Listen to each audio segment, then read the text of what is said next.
Orang ini jelas-jelas adalah Raja Bintang Merah level bencana, tapi dia malah rela milih jadi prajurit patroli perbatasan paling rendahan. Nggak cuma harus tahan digebukin rekan timnya setiap hari, dia juga harus nurutin permintaan aneh-aneh dari pemimpinnya yang cantik. Tapi anehnya, dia bukannya kesel, malah kelihatan seneng-seneng aja. Tujuan dia ngelakuin ini semua cuma satu, nyari adiknya yang udah hilang setengah tahun. Soalnya, di dunia yang kacau balau ini, cuma militer yang punya akses buat ngumpulin info dan wewenang buat pergi kemana-mana. Semua kekacauan ini disebabkan oleh zat darah yang misterius. Kemanapun zat itu lewat, kebanyakan manusia nggak akan kuat. Mereka jadi gila, lalu tewas. Makhluk hidup lain, mereka langsung berevolusi jadi monster-monster seram yang mengerikan. Orang-orang nyebut mereka monster bintang merah. Ini semua gara-gara ulah para arkeolog. Mereka kayak ngebuka kotak Pandora. Habis itu, dimanapun para monster lewat, kota-kota langsung berubah jadi puing-puing. Orang-orang yang kehilangan rumah cuma bisa kabur buat nyelamatin diri. Langsung aja, evolusi sang raja berdarah merah, karangan Budaya Bulan Gemesin. Jadi, ceritanya 3 hari lalu, pemerintah ngasih pengumuman resmi nyuruh semua orang tenang, disuruh tetap di rumah dan jangan kemana-mana. Saat itu, Yan Hao dan keluarganya lagi ada di dalam mobil. Tiba-tiba, ada suara gedoran keras di jendela. "Pindahin mobilnya, sekalam juga!" Ternyata itu tentara. Ayahnya Yan Hao nggak bisa nahan diri buat nggak ngomel. Hah, omongan politisi itu emang nggak ada yang bisa dipercaya satupun. Udah sampai nurunin tentara, masih aja bilang ini bencana alam, lanjut ayahnya. Tiba-tiba, adiknya Xiao Xue mendekat ke Yan Hao. Sambil memeluk lengan kakaknya, dia berbisik, "Kakak, aku takut." Yan Hao berusaha menenangkannya. "Nggak apa-apa, kita semua ada di sini." Tapi, situasi di luar emang terlalu rusuh. Yan Hao sendiri bingung, kabut merah itu sebenarnya apaan sih? Nggak lama kemudian, terdengar suara ledakan dahsyat. Duar! Sebuah mobil sampai mental ke udara. Sial banget, mobil itu terbang lurus ke arah mobil mereka. Yan Hao buru-buru menekan kepala adiknya ke bawah. "Nunduk!" Brak! Suara benturan keras banget. 2 mobil itu nempel kayak roti lapis. Yan Hao langsung panik. "Ayah, ibu, kalian nggak apa-apa?" Ayahnya menjawab, bilang kalau kakinya kejepit. Yang lebih ngeri lagi, tiba-tiba terdengar suara auman monster yang kenceng banget. Sontak, sekeluarga nengok ke arah sumber suara. Itu apa? Kelihatan seekor monster raksasa lagi mengaum. Para tentara lagi nembakin monster itu membabi buta. Di belakangnya, orang-orang lari kocar-kacir. "Lari, ada monster! Di sana ada monster!" Mendengar itu, ayah Yan Hao langsung teriak, "Cepat, keluar dari mobil!" Dia nendang pintu sampai kebuka. Yan Hao langsung narik Xiao Xiao keluar dari mobil. Habis itu, Yan Hao berusaha keras ngebuka pintu ibunya di kursi penumpang depan. "Bawa adikmu pergi!" Ayahnya bentak, "Jangan peduliin kami!" Tapi mana mungkin Yan Hao tega. "Nggak mau, aku bakal keluarin kalian!" Xiao Xiao udah panik banget sampai teriak minta tolong. Tapi begitu teriak, dia sadar itu kesalahan besar dan langsung nutup mulutnya. Ibunya nangis nyuruh Yan Hao tepat pergi. Keduanya natap Yan Hao, mencoba tersenyum di saat terakhir. "Jadilah laki-laki Yan Hao, ambil tanggung jawabmu. Kamu kakaknya, jaga Xiao Xiao baik-baik." Detik berikutnya, sesuatu yang besar jatuh nimpa mobil mereka. Yan Hao dan Xiao Xiao langsung mental keluar. Ternyata itu monster lain, warnanya hitam. Kelihatannya kayak anjing yang bermutasi. Anehnya lagi, tulang-tulang di bawah perutnya kelihatan mencuat keluar. Gitu aja, di depan mata mereka, ayah dan ibu mereka tewas. Tapi monster anjing itu sekarang ngincer mereka berdua. Yan Hao nahan sakit di badannya sambil narik Xiao Xiao buat lari. Tapi adiknya kayak nggak mau ninggalin orang tua mereka. Di sekitar mereka, suara ledakan terdengar di mana-mana. Persis kayak dunia mau kiamat. Di langit ada monster-monster terbang. Pesawat aja sampai ditembak jatuh. Hewan, manusia, semuanya kayak jadi gila. Yan Hao nggak ngerti apa yang sebenarnya terjadi. Dia cuma bisa narik Xiao Shui lari terus-terusan. Jalanan penuh sama suara auman monster. Yan Hao ngajak adiknya sembunyi dari satu tempat ke tempat lain, takut banget ketahuan. Otak Yan Hao muter cepat. Supermarket. Di dalam supermarket banyak tempat sembunyi, logistik juga banyak. Aku sama Xiao Shui harusnya bisa bertahan di sana sampai bantuan datang. Dia ngawasin monster yang tadi ngejar mereka pergi menjauh. Yan Hao akhirnya bisa narik nafas lega.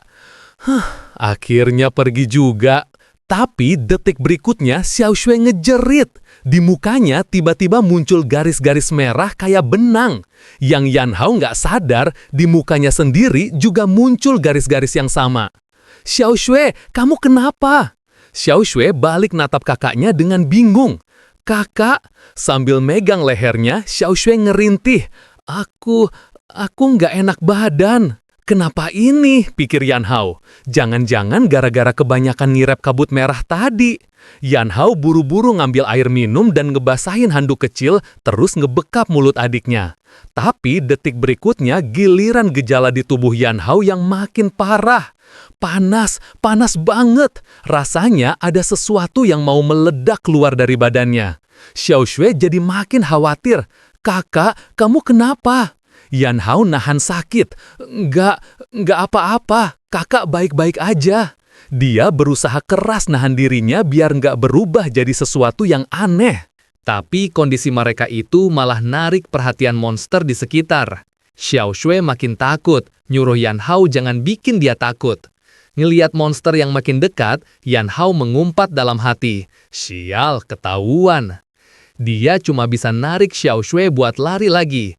Tapi Yan Hao cepat sadar ada yang nggak beres.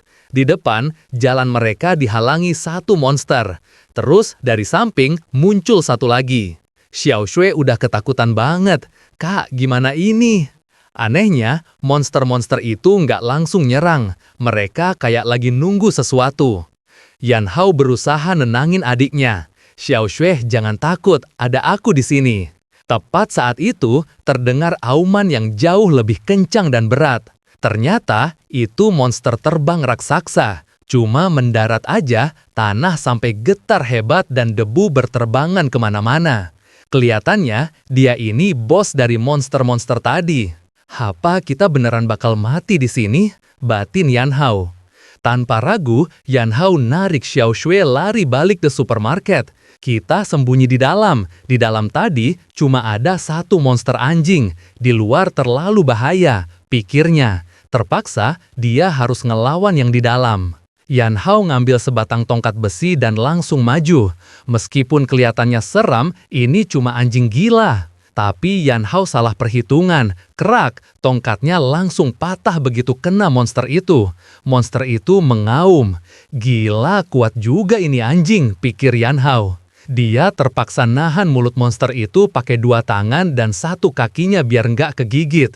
Detik berikutnya, mata anjing itu tertusuk patahan tongkat tadi. Udah pasti buta sebelah. Kak, kamu nggak apa-apa? Xiao Shui lari mendekat. Aku bantu, nggak nemu pistol, di supermarket cuma ada ini. Dia menyodorkan sesuatu. Yan Hao ngos-ngosan. Aku nggak apa-apa, bagus Xiao Shui. Tapi anjing itu ternyata pendendam. Sadar matanya buta, dia ngelepasin Yan Hao dan langsung nerjang ke arah Xiao Shui. Yan Hao kaget banget, Xiao Shui langsung balik badan dan lari. Yan Hao teriak, lari, jangan nengok ke belakang. Di saat yang sama, gejala mutasi di tubuh Yan Hao makin parah. Sial, kenapa harus sekarang? Xiao Shui baru aja kesandung jatuh, anjing itu udah nyampe tepat di belakangnya. Mungkin karena terpicu emosi dan adrenalin, Yan Hao ngeremes dinding di sebelahnya.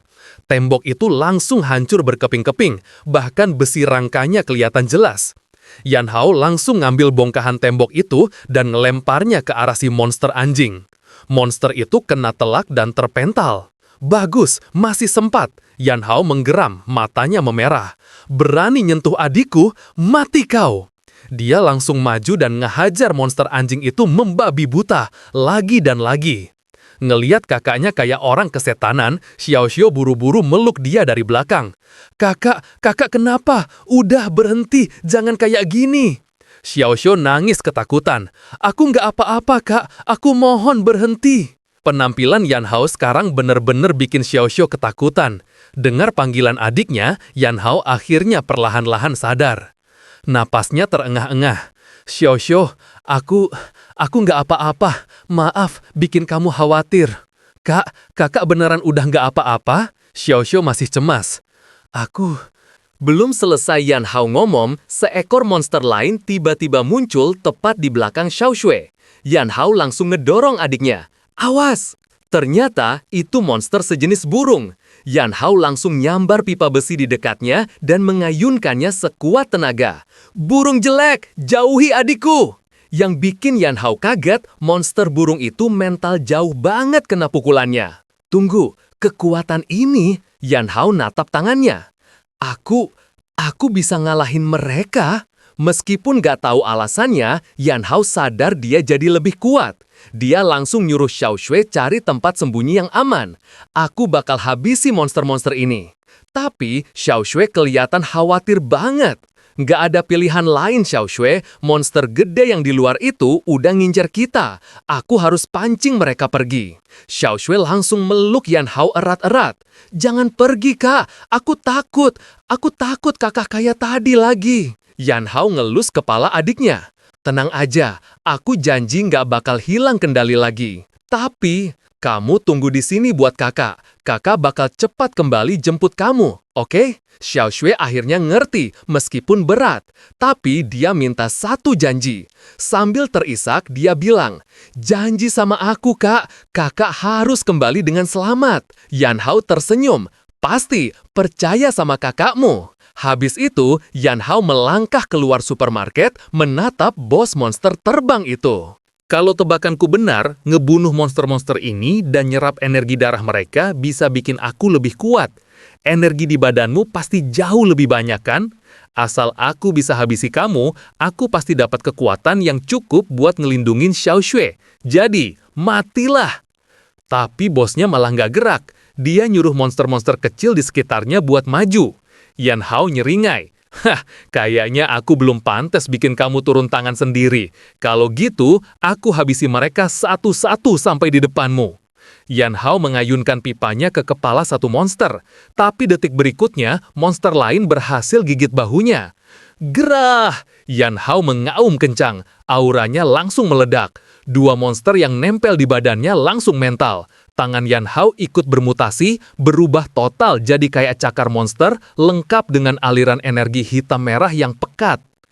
Ini rasanya punya kekuatan. Keren banget. Yan Hao menyeringai. Oke, waktunya berburu. Tapi pas lagi seru-serunya, sebuah pesawat militer tiba-tiba lewat di atas mereka dan ngejatuhin bom. Bos monster itu mengaum marah ke arah pesawat. Duar! Ledakan besar terjadi, asap hitam ngepul tinggi ke langit. Tapi kayaknya bom itu nggak ada gunanya sama sekali. Monster-monster itu baik-baik aja. Tentu aja, Yan Hao juga nggak kenapa-napa. Yan Hao mengaum lagi. Dia mulai bergerak dengan kecepatan tinggi, ngebantai monster-monster kecil itu satu persatu. Penampilannya udah acak-acakan penuh darah. Begitu dia sadar dan keadaan sedikit tenang, dia langsung ingat adiknya. Xiaoxue! Dia lari balik ke tempat persembunyian Xiaoxue. Tapi di sana kosong. Yang tersisa cuma boneka kain kecil milik adiknya. Perlahan, mutasi di tubuh Yan Hao mulai menghilang, kembali normal. Dia kehilangan adiknya. Xiaoxue, maafin kakak. Kakak telat. Kamu di mana? Yan Hao terduduk lemas, memeluk boneka itu. Ayah, ibu, aku ngecewain kalian. Aku nggak bisa jaga Xiaoxue. Yan Hao samar-samar ingat kejadian pasca ledakan itu. Waktu pesawat pengebom itu datang, dia lagi ngeliatin tangannya sendiri yang udah bukan tangan manusia. Tanganku, kenapa jadi begini? Apa yang terjadi? Bomnya makin dekat. Yan Hao teriak ke adiknya yang masih sembunyi. Xiaoxue, jangan kesini, bahaya! Duar! Setelah ledakan, Yan Hao samar-samar dengar suara baling-baling helikopter. Masih ada yang selamat di sini. Turun, cek! Terdengar suara tentara. Yang ini udah terinfeksi. Lihat tangannya, tinggalin aja. bawa gadis yang di sana itu. Dia masih bersih. Cepat, monster-monster itu bakal balik lagi. Yan Hao yang terluka parah dan setengah sadar cuma bisa ngeliatin helikopter itu pergi menjauh, membawa Xiao Shui. Tapi ini bagus, Xiao Shui selamat. Tiba-tiba dia kayak dengar suara Xiao Shui di tengah api. Kakak, kenapa? Kenapa nggak nyelamatin aku? Yan Hao ngeliat Xiao Shui berdiri di tengah kobaran api. Tapi waktu Yan Hao berusaha nggapai dia, bayangan Xiao Shui langsung menghilang. Yan Hao langsung kaget bangun, napasnya terengah-engah. Ternyata itu cuma mimpi. Sialan, mimpi itu lagi. Yan Hao mengusap wajahnya yang berkeringat. Xiao Shui, udah setengah tahun, kamu sebenarnya di mana? Untungnya, Yan Hao nggak putus asa. Sejak hari itu, sejak Xiao Shui dibawa pergi oleh orang-orang berseragam itu, Yan Hao udah nyari ke semua tempat pengungsian. Tapi adiknya tetap nggak ketemu. Demi nyari adiknya, Yan Hao akhirnya memutuskan gabung ke tim patroli perbatasan paling rendah, jadi prajurit rendahan. Di dunia yang kacau ini, cuma militer yang punya akses informasi dan izin buat pergi kemana-mana. Tiba-tiba, sebuah tendangan keras mendarat di bokong Yan Hao. Bodoh, kamu malas-malasan di mana lagi, ha? Lihat, kamu telat berapa lama? Terdengar suara omelan. Ah, si payah ini lagi. Yan Hao cuma bisa pasrah. Maaf kapten, aku salah. Dia buru-buru naik ke menara pengawas. Dari bawah, suara kaptennya kedengaran lagi. Yan Hao, nanti kalau orang-orang penting dari pusat datang, kita bisa selesai tugas lebih cepat. Yan Hao cuma menyahut pelan. Awas kalau kamu bikin masalah aneh-aneh pas mereka di sini. Aku habisi kamu nanti. Setengah tahun lalu, zat bintang merah meledak. Kebanyakan kota jadi puing-puing, jadi sarang monster. Bersamaan dengan zat merah itu, muncul juga menara bintang merah yang super misterius. Manusia yang selamat cuma bisa ngumpet di wilayah perbatasan, jauh dari menara dan kabut merah itu. Itu si Yan Hao masih di atas, tanya seorang prajurit patroli. Si kapten udah pasrah, ngerasa ajalnya udah dekat. Dia udah pasrah banget, sampai kayak ngeliat nenek buyutnya ngelambai-lambai dari alam baka. Dari atas menara, Yan Hao ngeliat ke bawah. Kabut darah yang tebal udah nutupin tanah. Cuma kedengaran teriakan panik dari dalamnya. Lari, mereka datang! Tanpa ragu, Yan Hao langsung lompat ke bawah, ke tengah kabut. Bug! Seekor monster langsung amblas ketimpa badan Yan Hao. Satu, gumam Yan Hao.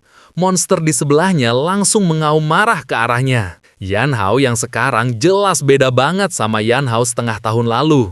Paket pengalaman gratis kayak gini harus diambil. Dia cepet-cepet ngabisin monster kedua. Terus dia mulai menyerap energinya. Bagus, nambah kuat dikit. Yan Hao penasaran bakal sekuat apa kalau dia nyerap beberapa lagi. Dia natap 6 monster yang sekarang ngepung dia. Bukannya takut, Yan Hao malah jadi semangat. Kalian jangan bikin aku kecewa ya. Tapi detik berikutnya, swoosh, seberkas cahaya laser melesat dari belakang Yan Hao. Monster-monster di depannya langsung hancur jadi debu dalam sekejap. Ternyata ada seorang perempuan bersenjata berat yang baru aja nyampah, ngambil jatah buruan. Perempuan itu menatap Yan Hao. Dia adalah Song Rui, kapten dari pasukan ekspedisi pemakan darah. Yan Hao langsung panik dalam hati. Gawat, ini orang dari pasukan tanggap khusus. Aku harus cepet-cepet balik normal. Semoga dia nggak lihat tadi. Tepat saat itu, Song Rui memberi perintah tegas ke anak buahnya. Jangan sisakan satupun, habisi semua. Habis ngomong gitu, 2 laras senjata langsung ngarah tepat ke Yan Hao. Dia kaget setengah mati, refleks angkat tangan. Dor! Mereka tetap nembak. Tapi Yan Hao nggak kenapa-napa. Ternyata dia cuma GR. Mereka nembak monster yang ada persis di belakangnya. Target dipastikan tewas. Song Rui natap Yan Hao dari atas ke bawah dingin. Senjatamu mana prajurit patroli? Yan Hao langsung lemes. Mampus, tamat riwayatku. Tapi dia nggak bisa bohong. Ini cewek galak-galak gini cantik juga ternyata. Nggak lama kemudian, mereka semua ditarik mundur dari pos penjagaan ke garis pertahanan sementara. Tanpa izin Kapten Song Rui, nggak ada yang boleh masuk ke area interogasi. Song Rui sendiri lagi natap data di tabletnya. Pos penjagaan area 7, korban jiwa 37 orang. Rincian, pasukan tanggap khusus tim darah merah, 2 orang tewas. Tim patroli, 30 orang tewas. Itulah laporan kerugian personel akibat insiden mendadak barusan. Dia lalu menatap Yan Hao. Nggak lama setelah kamu kembali, kabut darahnya meledak. Kenapa? Kamu nggak merasa perlu ngejelasin sesuatu? Yan Hao nelan ludah. Gila, ini cewek pinter banget. Susah ini ngelesnya. Yan Hao coba ngarang. Aku tadi cuma kebelet, Kapten. Jadi aku ke reruntuhan sebelah. Aku udah izin kok sama kapten tim patroliku. Sialnya, pas Yan Hao lagi ngeles, temen satu timnya yang selamat malah nusuk dari belakang. Bohong dia, Kapten. Anak ini emang tiap tugas pasti nyuri-nyuri waktu buat malas-malasan. Kapten kami juga ngebiarin aja. Yan Hao langsung melotot ke temannya. Heh, mulutmu dijaga ya. Jangan ngawur kamu. Jangan bawa-bawa kapten. Dengar itu, Song Rui makin curiga. Kelihatannya tim patroli kalian ini masalahnya banyak juga. Pas banget, di ruang sebelah, si kapten patroli yang lagi diobatin tiba-tiba bersin. Hace! Kapten, kamu nggak apa-apa. Dokter yang ngerawat nyahut datar. Tenang aja, nggak bakal mati. Hasil pemeriksaannya semua normal. Prajurit yang jaga natap kaptennya yang babak belur. Dok, kondisi kayak gini dibilang normal. Di ruang interogasi, Song Rui ngebuka data Yan Hao di tabletnya. Menurut arsipmu, kamu baru lulus latihan dasar 3 bulan lalu. Pertempuran tadi, bahkan pasukan elit kami aja tewas 2 orang. Tapi, kamu bisa selamat. Yan Hao langsung pasang muka melas. Aku kan penakut, Kapten. Takut mati. Dulu waktu sekolah aku atlet lari, jadi kakiku lebih lincah aja. Begitu lihat kabut merah datang, aku langsung kabur duluan. Song Rui natap tajam. Kalau penakut, kenapa malah masuk tentara? Apa jangan-jangan kamu punya tujuan lain?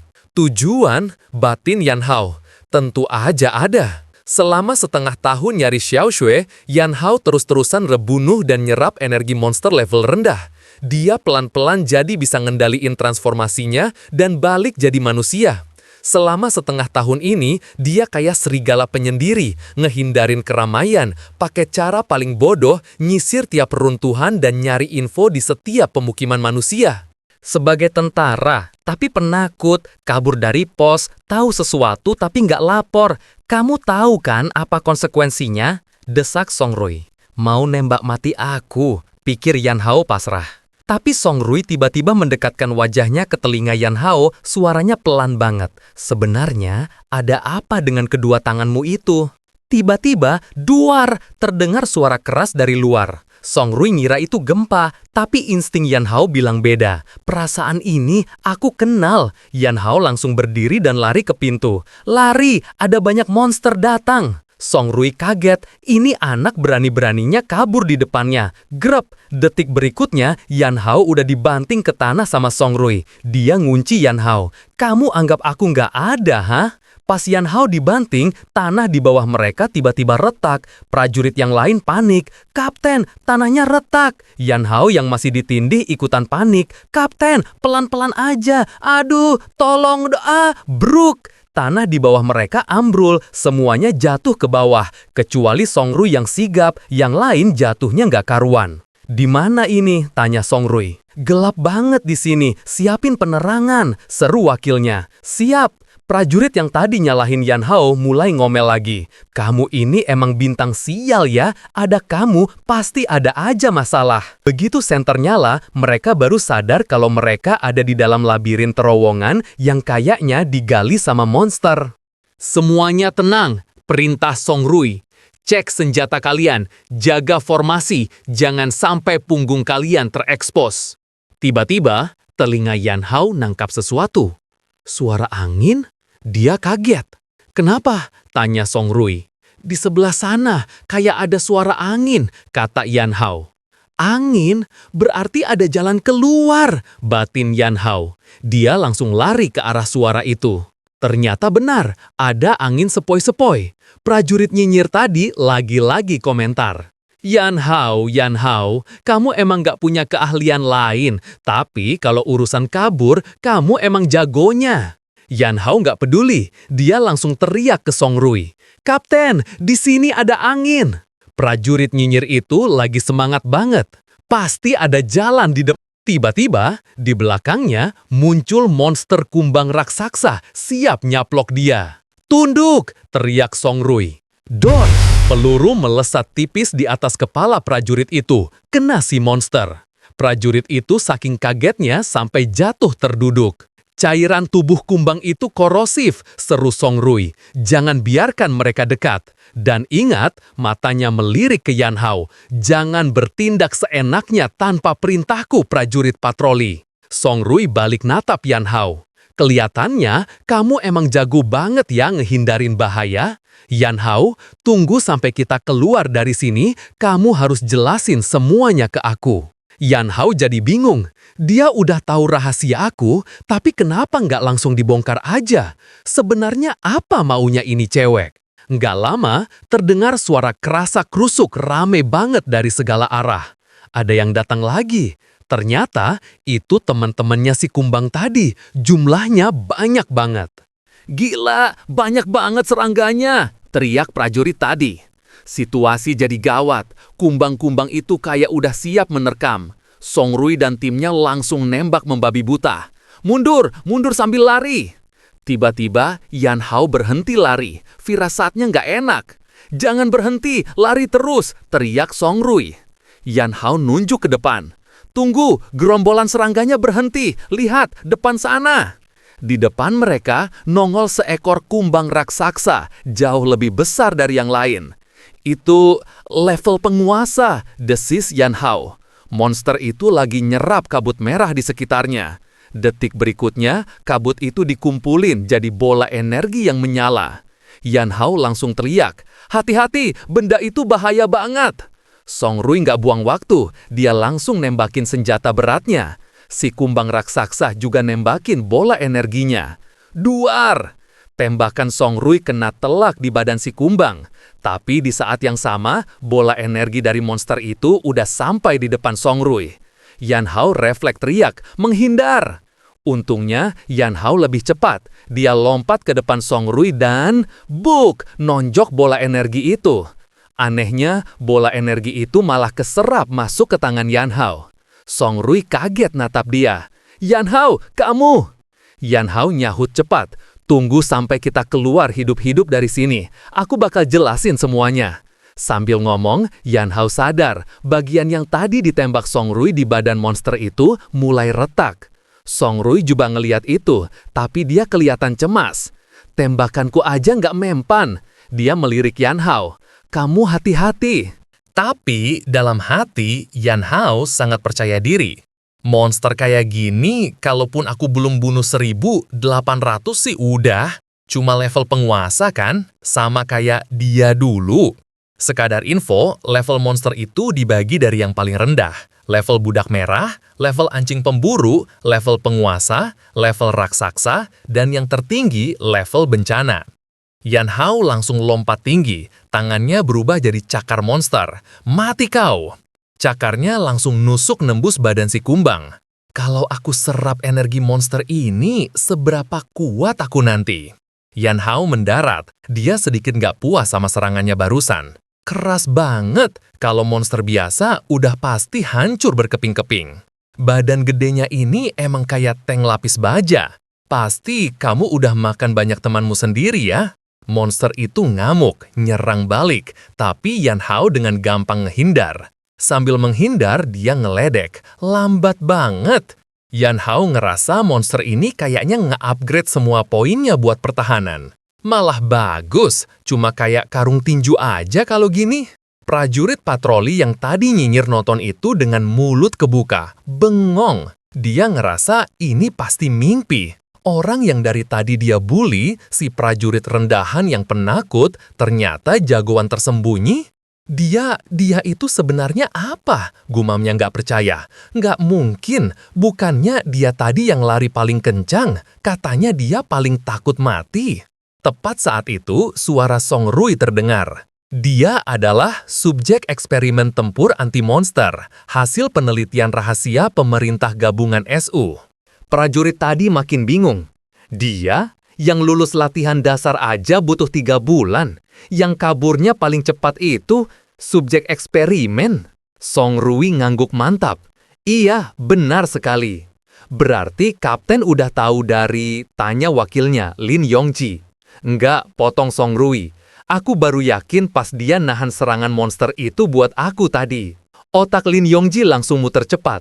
Setauku, apa SU punya subjek eksperimen kayak gini?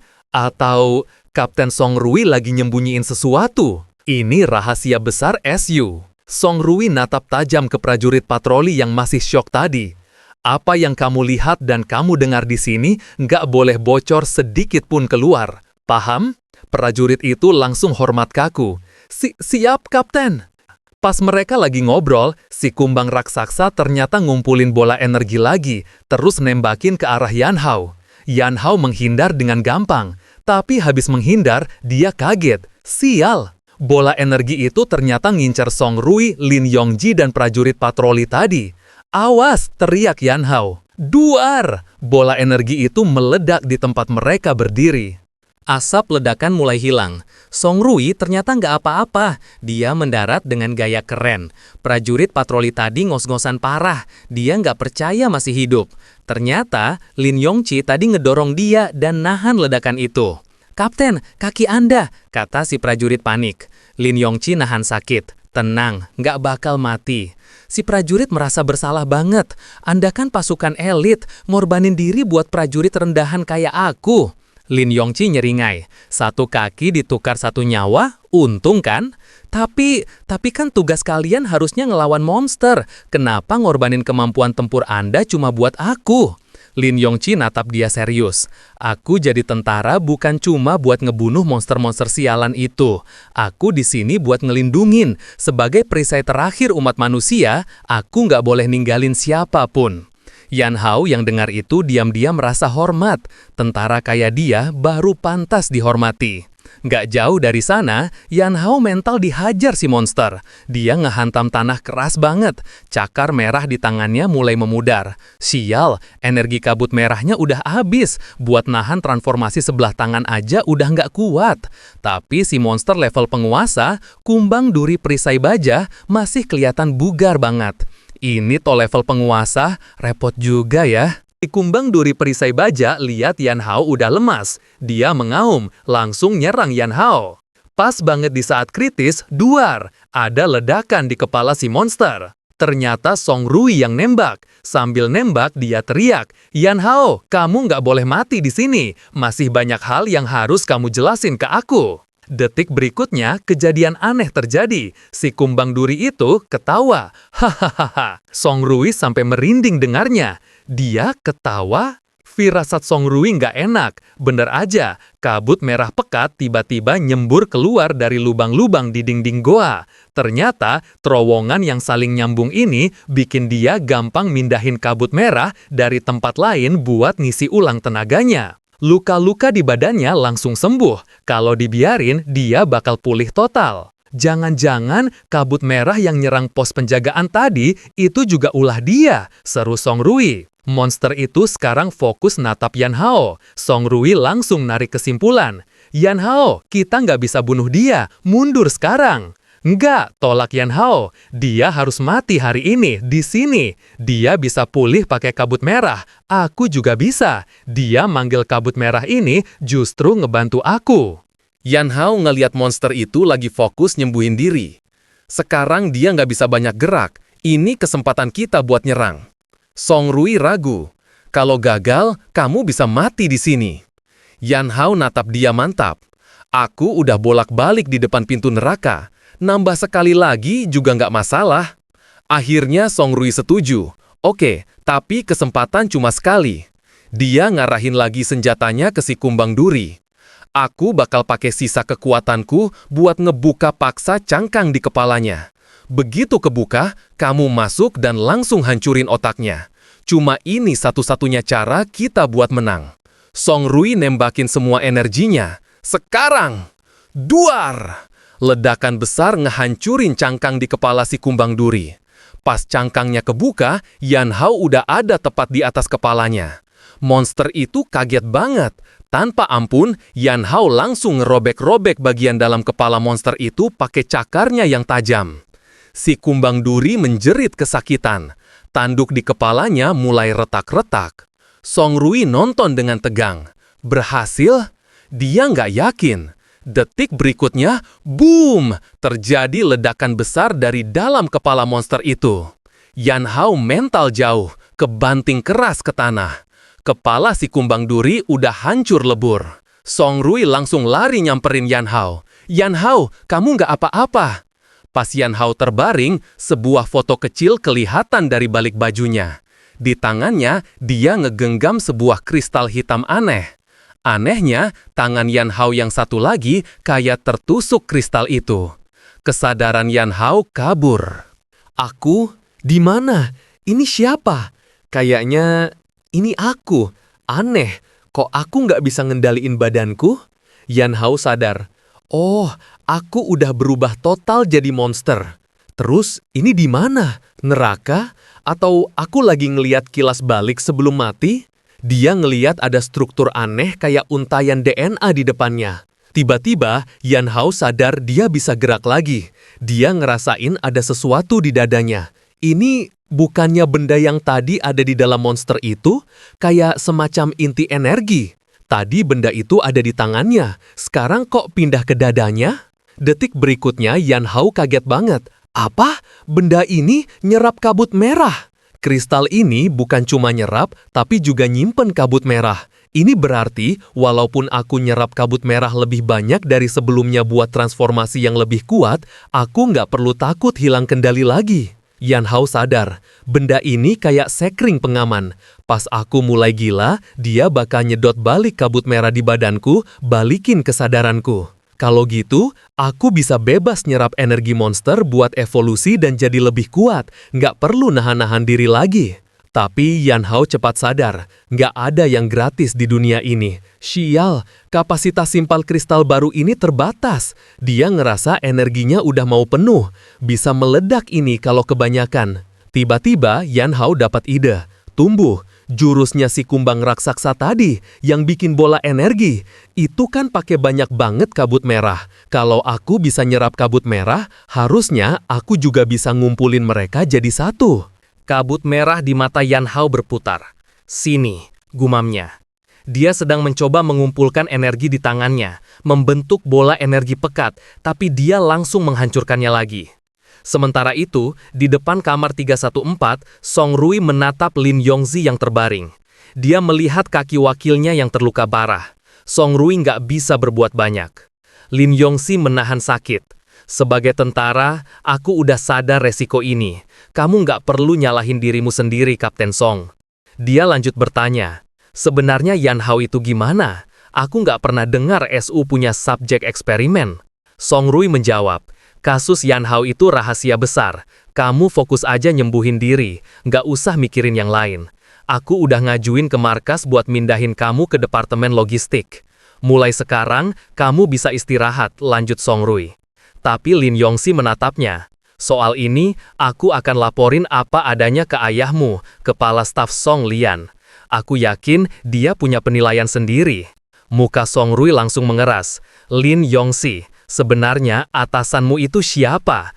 Mulai sekarang, akses komunikasimu aku bekukan. Tetap di sini, jangan kemana-mana. Song Rui keluar dengan muka masam. Dia bertanya pada penjaga, di mana Yan Hao? Dia di kamar 314, Kapten. Ikut aku ke sana. Mereka cepat-cepat sampai di depan kamar 314. Song Rui memberi perintah ke prajurit yang ikut. Kamu jaga di pintu. Tanpa perintahku, nggak ada yang boleh masuk. Pas Song Rui masuk, Yan Hao lagi-lagi ngumpulin bola energi monster di tangannya. Song Rui kaget melihat gumpalan energi berbahaya itu. Yan Hao, kamu mau ngapain? Yan Hao panik. Awas, nggak ada pilihan. Dia terpaksa ngebatalin jurusnya. Tapi energi itu keburu meledak. Yan Hao mental ke belakang. Song Rui refleks nunduk. Energinya melesat tipis di atas kepalanya. Energi itu ngebentuk kayak piringan pipih terbang keluar pintu. Prajurit yang jaga di luar kaget sampai jatuh terduduk. Piringan energi itu nembus gedung kedua, terus gedung ketiga. Saking kuatnya, gedung ketiga itu langsung kepotong jadi dua. Lin Yongxi dari jendela kamarnya ngeliat bangunan yang hancur itu. Gedung kosong itu hancur. Apa itu ulah Yan Hao? Prajurit yang jaga tadi udah nangis ketakutan. Kenapa aku sial banget sih? Tolong, seram banget. Aku belum mau mati. Song Rui juga keringat dingin. Itu jurus kumbang raksasa tadi. Kenapa Yan Hao bisa pakainya? Dia bahkan nggak berubah wujud. Dia langsung balik badan natap Yan Hao yang baru bangun. Yan Hao, kayaknya penjelasan yang kamu utang ke aku nambah banyak ya. Akhirnya Yan Hao dan Song Rui ngobrol di atap rumah sakit. Yan Hao menjelaskan sedikit soal kondisinya. Song Rui menyimpulkan, jadi kamu bukan cuma bisa nyerap inti monster, tapi juga niru kemampuannya. Ditambah lagi, kamu bisa nyerap kabut merah dalam jumlah besar dan nyimpan di kristal itu. Dan kristal itu bisa nyembuhin diri sendiri. Fungsimu banyak juga ya? Yan Hao natap tangannya. Aku enang dapat kekuatan mereka. Tapi aku juga takut. Takut pelan-pelan aku bakal berubah jadi kayak mereka. Kalau udah gitu, apa aku masih bisa disebut manusia? Dia natap Song Rui. Kapten Song, menurutmu aku ini sebenarnya apa? Song Rui ternyata punya jawaban yang bijak. Artinya, kamu itu eksistensi yang unik. Manusia atau monster, itu semua tergantung gimana kamu pakai kekuatan itu. Tapi ingat, kekuatanmu itu bisa jadi bencana, sekaligus senjata. Sekarang, kamu punya dua pilihan. Pertama, gabung ke tim darah merah, jadi anggota cadangan di skuadku. Pilihan kedua, kamu bakal dicap sebagai ancaman, sama kayak monster, dan akan dibasmi. Yan Hao tertawa sinis. Dibasmi? Kamu yakin pasukan yang ada di kota ini sanggup ngelakuin itu ke aku? Song Rui mengakui, sekarang aku emang nggak bisa ngapa-ngapain kamu. Tapi kalau kamu pikir kamu bisa ngelawan semuanya sendirian, kamu terlalu sombong. Gabung skuadku nggak ada ruginya buat kamu. Status, intelijen, sumber daya, aku bakal beresin semua masalahmu. Yan Hao mikir, diancam gak mempan, sekarang dia ganti nawarin keuntungan. Mana ada makan siang gratis di dunia ini. Nerima orang berbahaya yang kekuatannya nggak stabil kayak aku, pasti ada harga mahal yang harus dibayar. Kamu ngebet banget ngerekrut aku, kata Yan Hao. Pasti ada tujuan lain kan? Song Rui tersenyum tipis. Kamu pintar. Emang karena alasan tertentu, aku butuh banget kekuatanmu. Tapi percaya, kita bukan musuh. Anggap aja ini transaksi. Song Rui lalu ngeluarin sebuah foto dari sakunya. Mata Yan Hao langsung membelalak. Itu, kenapa foto itu ada di kamu? Jangan remehkan aku, kata Song Rui. Kalau aku mau nyari tahu masa lalumu itu gampang. Asal kamu gabung tim darah merah, aku bakal pakai jaringan intelijen level tertinggi buat bantu kamu nyari adikmu. Tawaran ini telah kena di titik lemah Yan Hao. Dia sadar, nyari sendirian kayak orang buta selama ini ada batasnya. Seperti kata dia, kalau aku punya status dan pangkat lebih tinggi di militer, aku bisa punya akses ke lebih banyak tempat. Gerakanku juga lebih bebas. Yan Hao akhirnya mengambil keputusan. Oke, deal. Yan Hao langsung ganti nada, mencoba pasang muka polos. Tapi, Kapten, berhubung kamu butuh banget sama aku, nambahin gajiku dikit boleh dong. Soalnya gajiku yang kemarin habis semua buat nyari adikku. Song Rui memutar bola matanya. Prajurit Yan Hao, aku sebagai kapten tim darah merah secara resmi menerima kamu sebagai anggota cadangan. Gaji dan tunjangan akan kuberikan standar tertinggi. Sekarang, cepat urus administrasimu. Siap Kapten Song, aku langsung ke tim patroli buat ngurus pindahan. Yan Hao udah mau pergi, tapi Song Rui nambahin. Oh ya, ganti rugi rumah sakit yang kamu hancurin tadi udah aku talangin dulu. Nggak usah buru-buru, tapi nanti bakal dipotong dari gajimu. Yan Hao langsung lemas. Yah, duitku. Pasti aku bakal cari cara nyelamatin kamu. Dia bergumam. Ternyata beneran harus ganti rugi. Song Rui natap punggung Yan Hao yang menjauh. Instingku bilang, anak itu dia punya kunci untuk berubah dari monster kembali jadi manusia. Yap, demi gabung pasukan tanggap khusus, Yan Hao datang ke kota Danau buat ikut ujian. Ini adalah kota Danau, ibu kota SU, dan markas besar Tim Darah Merah juga ada di sini. Yan Hao nyenggol prajurit patroli yang ikut bareng dia, yang nyinyir di gua. Ku dengar anggota resmi Tim Darah Merah itu minimal prajurit level bumi. Level prajurit itu ditentuin gimana sih? Prajurit itu ketawa kaku. Aku kan lumayan tahan banting. Lagian aku daftarnya ke bagian logistik, bukan tim tempur. Nggak perlu ikut tes tempur. Tim logistik juga bakal ikut kalian ke lapangan. Yan Hao, mumpung ada waktu, kita samain info dulu. Prajurit itu mulai ngejelasin. Orang yang bisa ngeluarin kekuatan khusus kayak kita disebut prajurit. Kekuatan tempur prajurit dibagi jadi 6 level.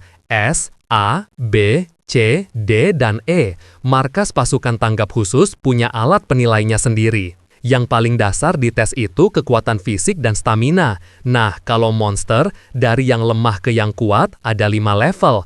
Level budak merah, level anjing pemburu, level penguasa, level raksasa, dan level bencana. Normalnya, prajurit level D bisa ngalahin level budak merah. Prajurit level C setara level anjing pemburu. Prajurit level B dan A setara level penguasa. Prajurit level E setara monster level raksasa. Dan prajurit level S setara monster level bencana. Selain itu, tingkat kecocokan sama inti monster juga ngaruh. Di dunia kiamat ini, cuma monster yang bermutasi karena kabut merah yang punya inti monster. Prajurit manusia cuma bisa pakai senjata inti buat nyocokin diri sama inti monster itu, biar bisa ngeluarin kekuatan khusus. Kondisi fisik, bakat, keberuntungan, semua itu ngaruh ke tingkat kecocokan. Makin cocok, kualitas dan jumlah kemampuan yang keluar juga makin tinggi. Kalau kamu nggak bisa nyocokin diri sama inti monster, ya paling mentok, kamu cuma dinilai sebagai prajurit level E. Tiba-tiba, mobil militer yang mereka tumpangi ngerem mendadak. Seorang penjaga menghadang. "Maaf, jalan ini lagi ditutup. Silahkan cari jalan lain." Petugas yang ngantar mereka protes. "Kami juga dari pasukan tanggap khusus, lagi ngejalani tugas resmi." "Maaf, tetap nggak bisa." Nggak lama, sebuah mobil mewah dengan logo khusus malah dibiarin lewat ngebut. Song Rui yang ada di mobil lain ngerasa aneh. Ini kan tes masuk Tim Darah Merah. Ngapain orang penting dari grup LV Tank datang ke sini? 1 jam kemudian, lokasi tes masuk Tim Darah Merah. Tim Darah Merah adalah perisai terkuat umat manusia, sekaligus pedang paling tajam pasukan tanggap khusus. Yang ngomong itu Lin Yongji, yang ternyata jadi kepala penguji. Dia natap semua peserta dengan galak. "Aku nggak peduli kalian punya latar belakang apa. Di sini, kalian harus ikut aturan. Nggak ada namanya orang dalam di sini. Siapapun, kalau nggak punya kemampuan beneran, jangan harap bisa bertahan di Tim Darah Merah." Tes pertama, ujian fisik, mulai. Lari cepat 100 meter sambil bawa beban 50 kilo. Yan Hao langsung melesat, ninggalin yang lain jauh di belakang. Lari cepatnya cuma 5 detik. Tes berikutnya, beban magnetik ditambah 50-100 kilo. Terus, angkat beban 500 kilo pakai 1 tangan. Terakhir, tes kekuatan pukulan. Yan Hao maju, ngeluarin 1 pukulan. Kerak, mesinnya rusak. Pengumuman terdengar, mesin tes rusak, kekuatan tidak dapat diukur. 10 menit kemudian, lapor penguji Lin, semua item tes selesai. Konfirmasi selesai, skor total 198 poin. Semua peserta lain langsung melongo, 198 poin, rekor tertinggi peserta baru sebelumnya aja cuma 140 poin. Tiba-tiba, seorang peserta maju protes. "Nggak mungkin, dia pasti curang, dia bakal mati." Dia natap Lin Yongji. "Penguji Lin, rekor tertinggi pendatang baru itu 140. Skor dia jauh banget di atas itu. Aku nggak percaya." Ternyata, orang ini adalah Zhang Jing, anak dari kapten pasukan pertahanan kota Cishi. Lin Yongji natap dia sinis. "Aku yang ngawasin langsung. Ada rekaman videonya juga. Kamu nuduh aku main curang?" Jiang Jing langsung ciut. Nggak berani, Pak. Aku cuma penasaran aja. Habis itu, Jiang Jing nyamperin Yan Hao. Jadi, kamu Yan Hao dari tim patroli Cishi? Yan Hao natap dia bingung. Iya, kenapa? Siapa sih ini orang, batin Yan Hao? Nggak kenal, tiba-tiba datang bikin masalah. Jiang Jing nyeringai. Oh, enggak, cuma nyapa aja, kita kan sekampung. Dia lalu berbisik. Dengar ya anak baru, tunggu aja, rasa malu yang diterima kakakku, aku pastiin kamu bayar 2 kali lipat. Sekampung, bodoh amat, pikir Yan Hao. Untungnya Lin Yongji manggil Yan Hao. Dia ngejelasin, namanya Jiang Jing. Dia anak sombong dari pasukan pertahanan kota Cishi. Kalian saling kenal? Yan Hao ngegeleng, nggak kenal. Pasukan pertahanan kota Cishi. Oh, jadi gitu. Geng orang itu emang udah busuk dari dalam. Pengumuman hasil tes fisik. Peringkat 30, Jiang San, 89 poin. Peringkat 3, Jiang Jing, 123 poin. Peringkat 2, Jin Yin, 135 poin. Peringkat 1, Yan Hao, 198 poin. Cewek yang dapat peringkat 2 tadi, Jin Yin, natap Yan Hao dengan mata berbinar. Padahal aku kesini cuma mau ikut tes biasa. Nggak nyangka tahun ini ada pendatang baru sekuat itu. Menarik banget. Aku harus teliti dia. Yap, cewek yang kelihatannya imut ini adalah Jin Yin, seorang peneliti senior dari Biro Intelijen Teknis. 15 peringkat teratas, tetap di tempat, seru Lin Yongji. Tes selanjutnya, tingkat kecocokan inti monster. Sementara itu di kamar asramanya, Jiang Jing natap tabletnya dengan kesal. Sialan, harusnya aku yang peringkat 1. Siapa sangka muncul 2 monster. Dia lagi video call dengan seseorang. Kalau bukan karena kakakmu jadi anjingnya grup Lift Tank, kamu pikir kamu bisa ikut tes ini, kata suara di seberang. Kesempatanmu cuma sekali ini, jangan gagal. Jiang Jing menggertakkan gigi. Demi kakakku, aku harus masuk tim darah merah. Balik lagi ke ruang tes inti monster. Semua peserta nunggu giliran. Lin Yongji ngejelasin. Tes kali ini simple. Kalian cuma perlu pakai sarung tangan ini, terus letakkan inti monster di atasnya buat dites. Tingkat kecocokan di bawah 40% langsung gugur. Biar jelas, aku jelasin dikit apa itu inti monster.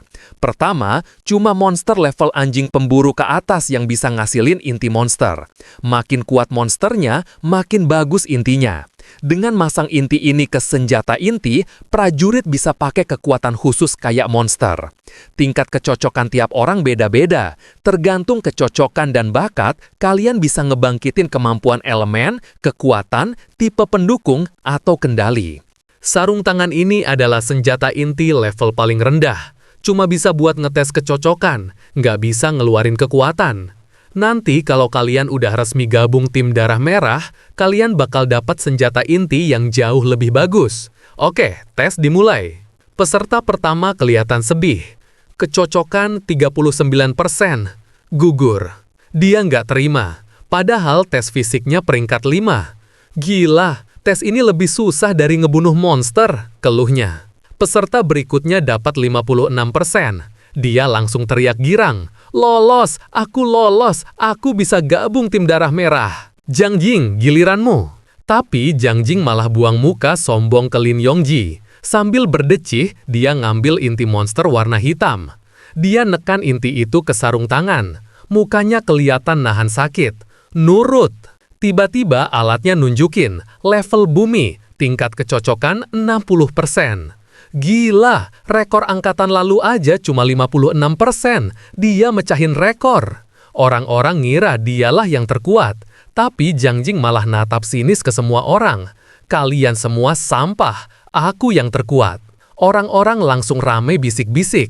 Pas lagi rame, Jin Yin tiba-tiba muncul di belakang Yan Hao. Kamu dari kota Cishi kan? Tanyanya. Aneh, aku belum pernah dengar ada orang sekuat kamu dari sana. Padahal aku ini si paling tahu di Biro Intelijen.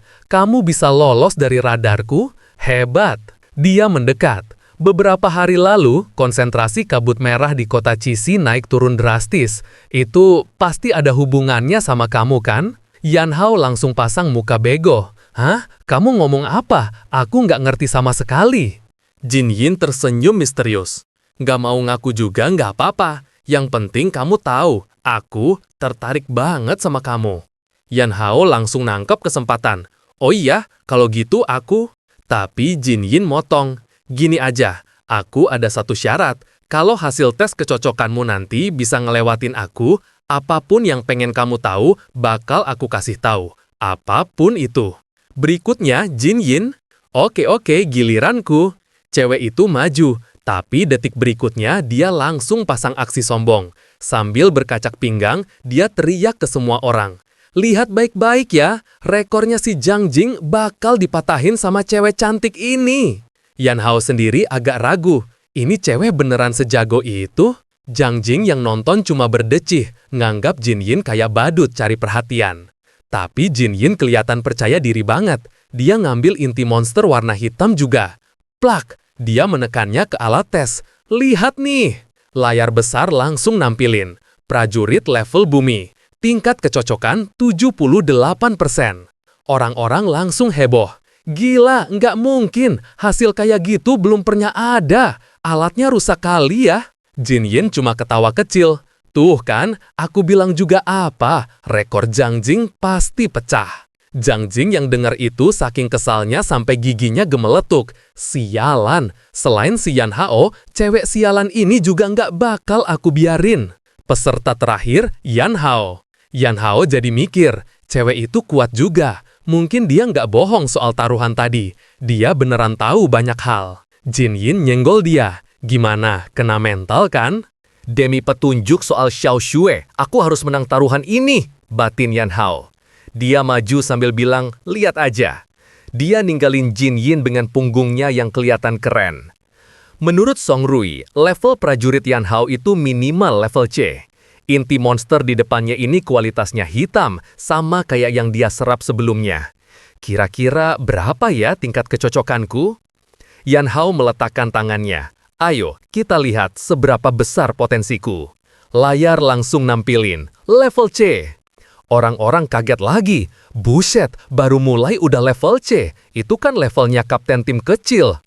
Tapi detik berikutnya, layarnya malah bunyi aneh. Bip, bip, bip. Error, sistem error. Hah, ini kenapa lagi? Yan Hao punya firasat buruk. Layar kemudian nampilin 0%.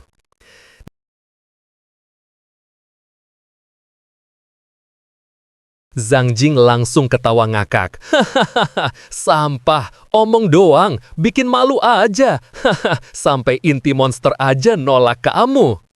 Yan Hao nggak peduli sama gonggongan anjing itu. Dia cuma natap tangannya sendiri. Gawat, badanku maksa nyerap inti monster ini. Jin Yin langsung lari ke depan mesin tes. Dia nggak percaya hasilnya 0%. Nggak mungkin, sejak ada alat ini, rekor terburuk itu 1%. Tiba-tiba, dia malah jadi semangat. Aku harus rekam ini, ayah pasti senang banget. Zhang Jing juga sadar ada yang aneh. Dia ngelihat tangan Yan Hao. Terus dia teriak, lihat, inti monsternya hilang. Instruktur Lin, Yan Hao nyuri inti monster. Lin Yongji langsung natap tajam. Yan Hao, angkat tanganmu, tunjukin sarung tangan dan inti monsternya. Sialnya, di sarung tangan Yan Hao udah nggak ada apa-apa. Lin Yongji kaget. Hah? Kemana inti monstermu? Yan Hao, cepat jelaskan. Mampus, aku juga nggak tahu gimana jelasinnya, batin Yan Hao. Harus cepat ngarang alasan, kalau nggak aku bisa dijadiin kelinci percobaan. Nggak ada pilihan lain, Yan Hao nekat. Tiba-tiba, aura merah menyebar dari badannya. Tangan kirinya mulai berubah. Yan Hao memutuskan buat pura-pura kalau ini adalah kekuatan dari inti monster tadi. Ses, tangan kirinya langsung terbungkus baju zirah cakar berwarna merah menyala. Zhang Jing sampai melongo. Anjir, itu apaan? Lin Yongji langsung siaga, narik senjatanya. Semua personil, waspada, mundur. Jangan-jangan itu transformasi, dia terinfeksi, semuanya mundur. Lin Yongji udah siap nembak Yan Hao di tempat, tapi Jin Yin yang selalu ceria malah pasang aksi imut. Weh Yan Hao, bisa dengar aku? Yan Hao natap dia bingung. Iya, kenapa? Lin Yongji akhirnya narik nafas lega. Bagus, kamu belum hilang kesadaran.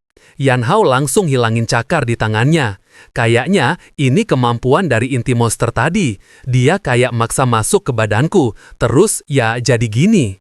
Jin Yin langsung lari dan gelendotan di lengan Yan Hao. Nggak ngamuk, ini kemampuan berubah wujud. Gila, ini penemuan pertama kalinya. Lin Yongqi juga ikut ketawa. Nak, kamu beruntung banget. Bisa berubah wujud terus sadar lagi. Ini pertama kalinya ku dengar. Ini pasti kemampuan langka. Yan Hao natap Jin Yin. Sebenarnya kamu ini siapa? Kok tahu banyak banget? Jin Yin pasang aksi centil lagi. Kan udah dibilang, aku ini si paling tahu. Lin Yongqi akhirnya ngejelasin, dia Jin Yin, peserta tes sekaligus peneliti senior dari Biro Intelijen Teknis. Ayahnya Mayor Jenderal Jin Ancheng yang megang seluruh Departemen Riset Teknologi. Jin Yin cemberut. Ih, instruktur Lin, kamu ngebocorin rahasiaku. Hilang kan kesan misteriusku? Sudah, dramanya selesai, kata Lin Yongqi. Yan Hao, sekarang serahin inti monsternya. Yan Hao bingung, gimana nyerahinnya? Udah keserap semua. Dia pasang muka bego lagi. Instruktur Lin, bukannya aku nggak mau, tapi benda ini nempel di dalam badanku, nggak mau keluar. Zhang Jing yang nguping makin iri. Inti monsternya masuk ke badannya. Sialan, aku harus cepat laporin ini ke orang grup Left Tank. Anak ini bahan eksperimen yang sempurna. Di ruang radiologi, Yan Hao berbaring di mesin pindai. Dia udah ngira pasti bakal diperiksa luar dalam. Di ruang kontrol, para dokter bingung. Gimana bisa inti monsternya tuh sama badan manusia? Kayaknya nggak bisa diambil paksa. Tiba-tiba terdengar suara. Jin Yin, menurutmu gimana? Ternyata itu suara ayah Song Rui, kepala staf pasukan tanggap khusus, Letnan Jenderal Song Lian. Jangan bertele-tele Pak Jin, kata Song Lian ke ayah Jin Yin. Jelasin sebenarnya apa yang terjadi. Ayah Jin Yin yang dipanggil Pak Jin menjelaskan, alat tes itu aku yang pimpin pengembangannya bareng grup Left Tank. Aku tahu persis, hasilnya bukan 0%. Jin Yin jadi nggak sabar. Ayah, cepet bilang, dia kenapa? Alatnya yang kelebihan beban, lanjut Pak Jin. Alatnya nggak sanggup ngukur batas atasnya. Tingkat kecocokannya belum pernah terjadi sebelumnya. Melebihi nilai teori maksimal yang kita atur, 100%. Song Lian langsung kaget, lalu menatap Lin Yongzi. Yongzi, ikut aku sekarang. Sementara itu, Yan Hao ngerasain sesuatu. Kristal inti di dadanya berubah dari yang tadinya hitam jadi kemerahan. Ini gara-gara nyerap inti monster kecil tadi ya? Dulu, pas nyerap inti kumbang duri level penguasa, Yan Hao dapat kemampuannya dan mengaktifkan kristal ini. Sekarang, nyerap inti level rendah memang nggak ngasih kemampuan baru, tapi kristal intinya jadi lebih kuat. Papan status muncul, kemurnian kristal inti meningkat, warna berubah dari hitam pekat ke merah karat. Total penyimpanan kabut merah bertambah, efisiensi penyerapan kabut merah naik. Di markas besar tim Darah Merah, Song Rui lagi berdebat keras. Yan Hao itu aku yang bawa, kenapa ada masalah kalau dia gabung timku? Ayah, bentak Song Rui ke Song Lian. Aku udah janji mau bawa dia ke timku. Ayah nggak bisa bikin aku jadi tentara yang ingkar janji. Song Lian natap dingin. Kehormatan tentara itu untuk negara, bukan individu. Yan Hao sudah bergabung di timnya Lin Yongqi. Itu nggak bisa diubah. Song Rui nggak nyangka, dia dibajak sama Lin Yongqi. Kamu sama Lin Yongqi itu sama-sama kapten tim. Apa kamu mau rebutan anak buah sama dia? Kembali ke posisimu. Ini perintah. Song Rui cuma bisa menahan kesal. Dia terpaksa nurut. Mau gimana lagi? Pangkat ayahnya jauh lebih tinggi. Di ruang istirahat camp tim Darah Merah, Jin Yin tiba-tiba nerobos masuk sambil bawa dokumen. Yan Hao, kabar besar! Yan Hao yang sekarang udah resmi jadi anggota tim Lin Yongji, pasukan tanggap khusus level C, natap dia bingung. Ada apa? Ada gelombang monster baru ditemuin di antara kota Danau dan kota Cishi. Katanya anak baru yang bakal dikirim buat ngecek. Aku udah minta izin instruktur Lin. Kita satu tim. Lin Yongji masuk. Benar, dengerin misinya. Target kita menyelidiki dan menilai tingkat ancaman. Tetap waspada. Meskipun laporannya ini gelombang monster level D, bisa aja ada perubahan karena kabut merah. Jin Yin yang juga anggota tim Lin Yongji, peneliti senior level D, nyeletuk. Ngumpulin data itu keahlianku. Tenang, aku bakal jagain kamu. Rombongan mobil pun berangkat. Di perjalanan, Jin Yin mulai ngejelasin. Level ancaman gelombang monster itu ada 4, rendah, sedang, tinggi, dan sangat tinggi. Tipe kita kali ini yang level D, jenisnya sarang. Strukturnya simpel, tapi lorong di dalamnya rumit. Yang paling nyebelin, isinya itu gerombolan lebah besi beracun. Ada lebah pekerja yang jumlahnya gila-gilaan, sama sedikit lebah prajurit. Yan Hao agak bingung, sarang tawon bukannya 1 orang aja cukup buat beresin, kenapa perlu sampai 3 mobil gini? Jin Yin memutar bola matanya, lebah besi itu bukan lebah madu. Tiba-tiba, prajurit patroli yang nyinyir dulu, sekarang jadi sopir, teriak, di depan ada sesuatu. Yan Hao ngeliat ke depan, dan bener aja, itu beneran lebah, gede banget badannya. Kan udah dibilang, ini lebah besi level budak merah, bukan lebah madu. Si sopir teriak, pegangan, dia langsung banting setir, ngedrift, menghindari hujan jarum beracun. Sial, ini serangan jarum lebah besi, mobil lapis baja kita nggak bakal kuat nahan. Yan Hao langsung bertindak, aku keluar, kalian cari perlindungan, biar aku yang urus gerombolan di luar, sekalian nyoba jurus baru. Dia ngeaktifin kekuatannya, sebagian jarum beracun yang terbang ke arahnya langsung meleleh. Kalian bertahan di sini, aku pergi dulu. Yan Hao lompat keluar mobil dan langsung ngebantai lebah-lebah itu. Itu kemampuan apa? Senjata baru? Jin Yin matanya berbinar. Itu kemampuan transformasinya yang dia pakai pas tes. Waktu itu, kukira dia cuma bisa ngubah badannya sendiri. Nggak nyangka dia bisa nempelin kemampuan transformasinya ke benda lain. Jadi, dia bisa ngubah apa aja jadi senjata.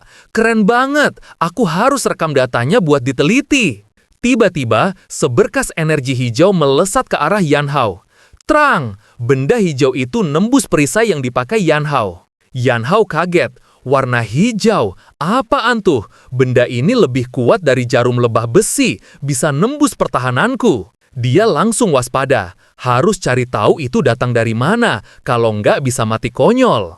Yan Hao teriak ke mobil, ada musuh lain, nggak tahu di mana. Jin Yin, kalian hati-hati, cari tempat sembunyi, ke balik batu besar itu. Tiba-tiba, swoosh, sinar hijau lain melesat. Kali ini, nembus badan salah satu prajurit di luar mobil.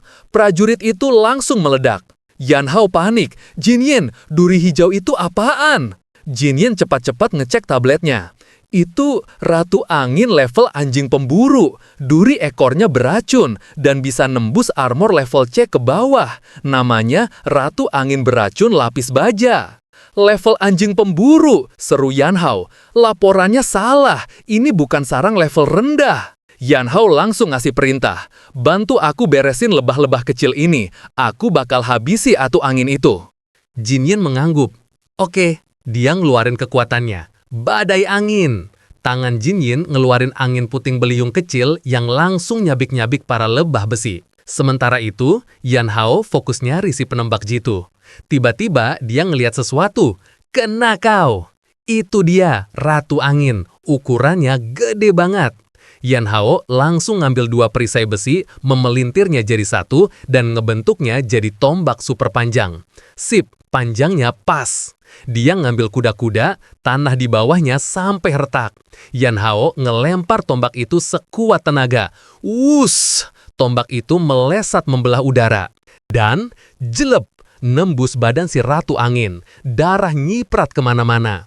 Kena! Tapi aneh banget, Ratu angin itu meski udah ketusuk di bagian vital, dia nggak jatuh, malah masih terbang.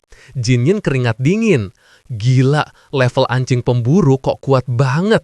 Jangan-jangan dia nggak berani ngelanjutin pikirannya. Dia langsung lari ke Yan Hao. Yan Hao, jangan biarin dia kabur. Dia bentar lagi berevolusi jadi level penguasa.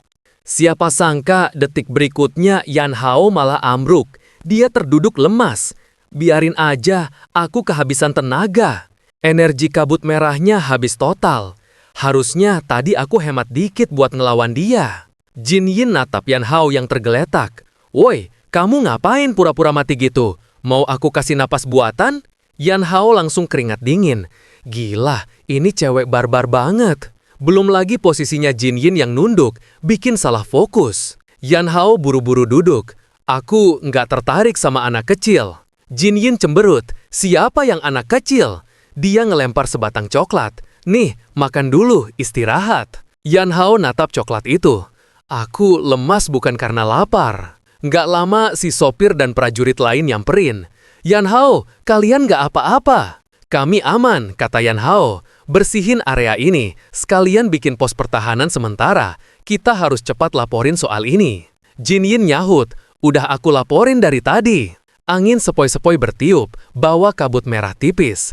Jin Yin ngeliat alat detektornya. Konsentrasi kabut merah di gelombang monster ini masih rendah. Kita bisa masuk pakai baju pelindung. Yan Hao kaget. Masuk? Nggak nunggu bantuan? Jin Yin menggeleng. Dia punya pendapat lain. Ratu angin itu lagi terluka, gumam Jin Yin sambil mengecek alatnya.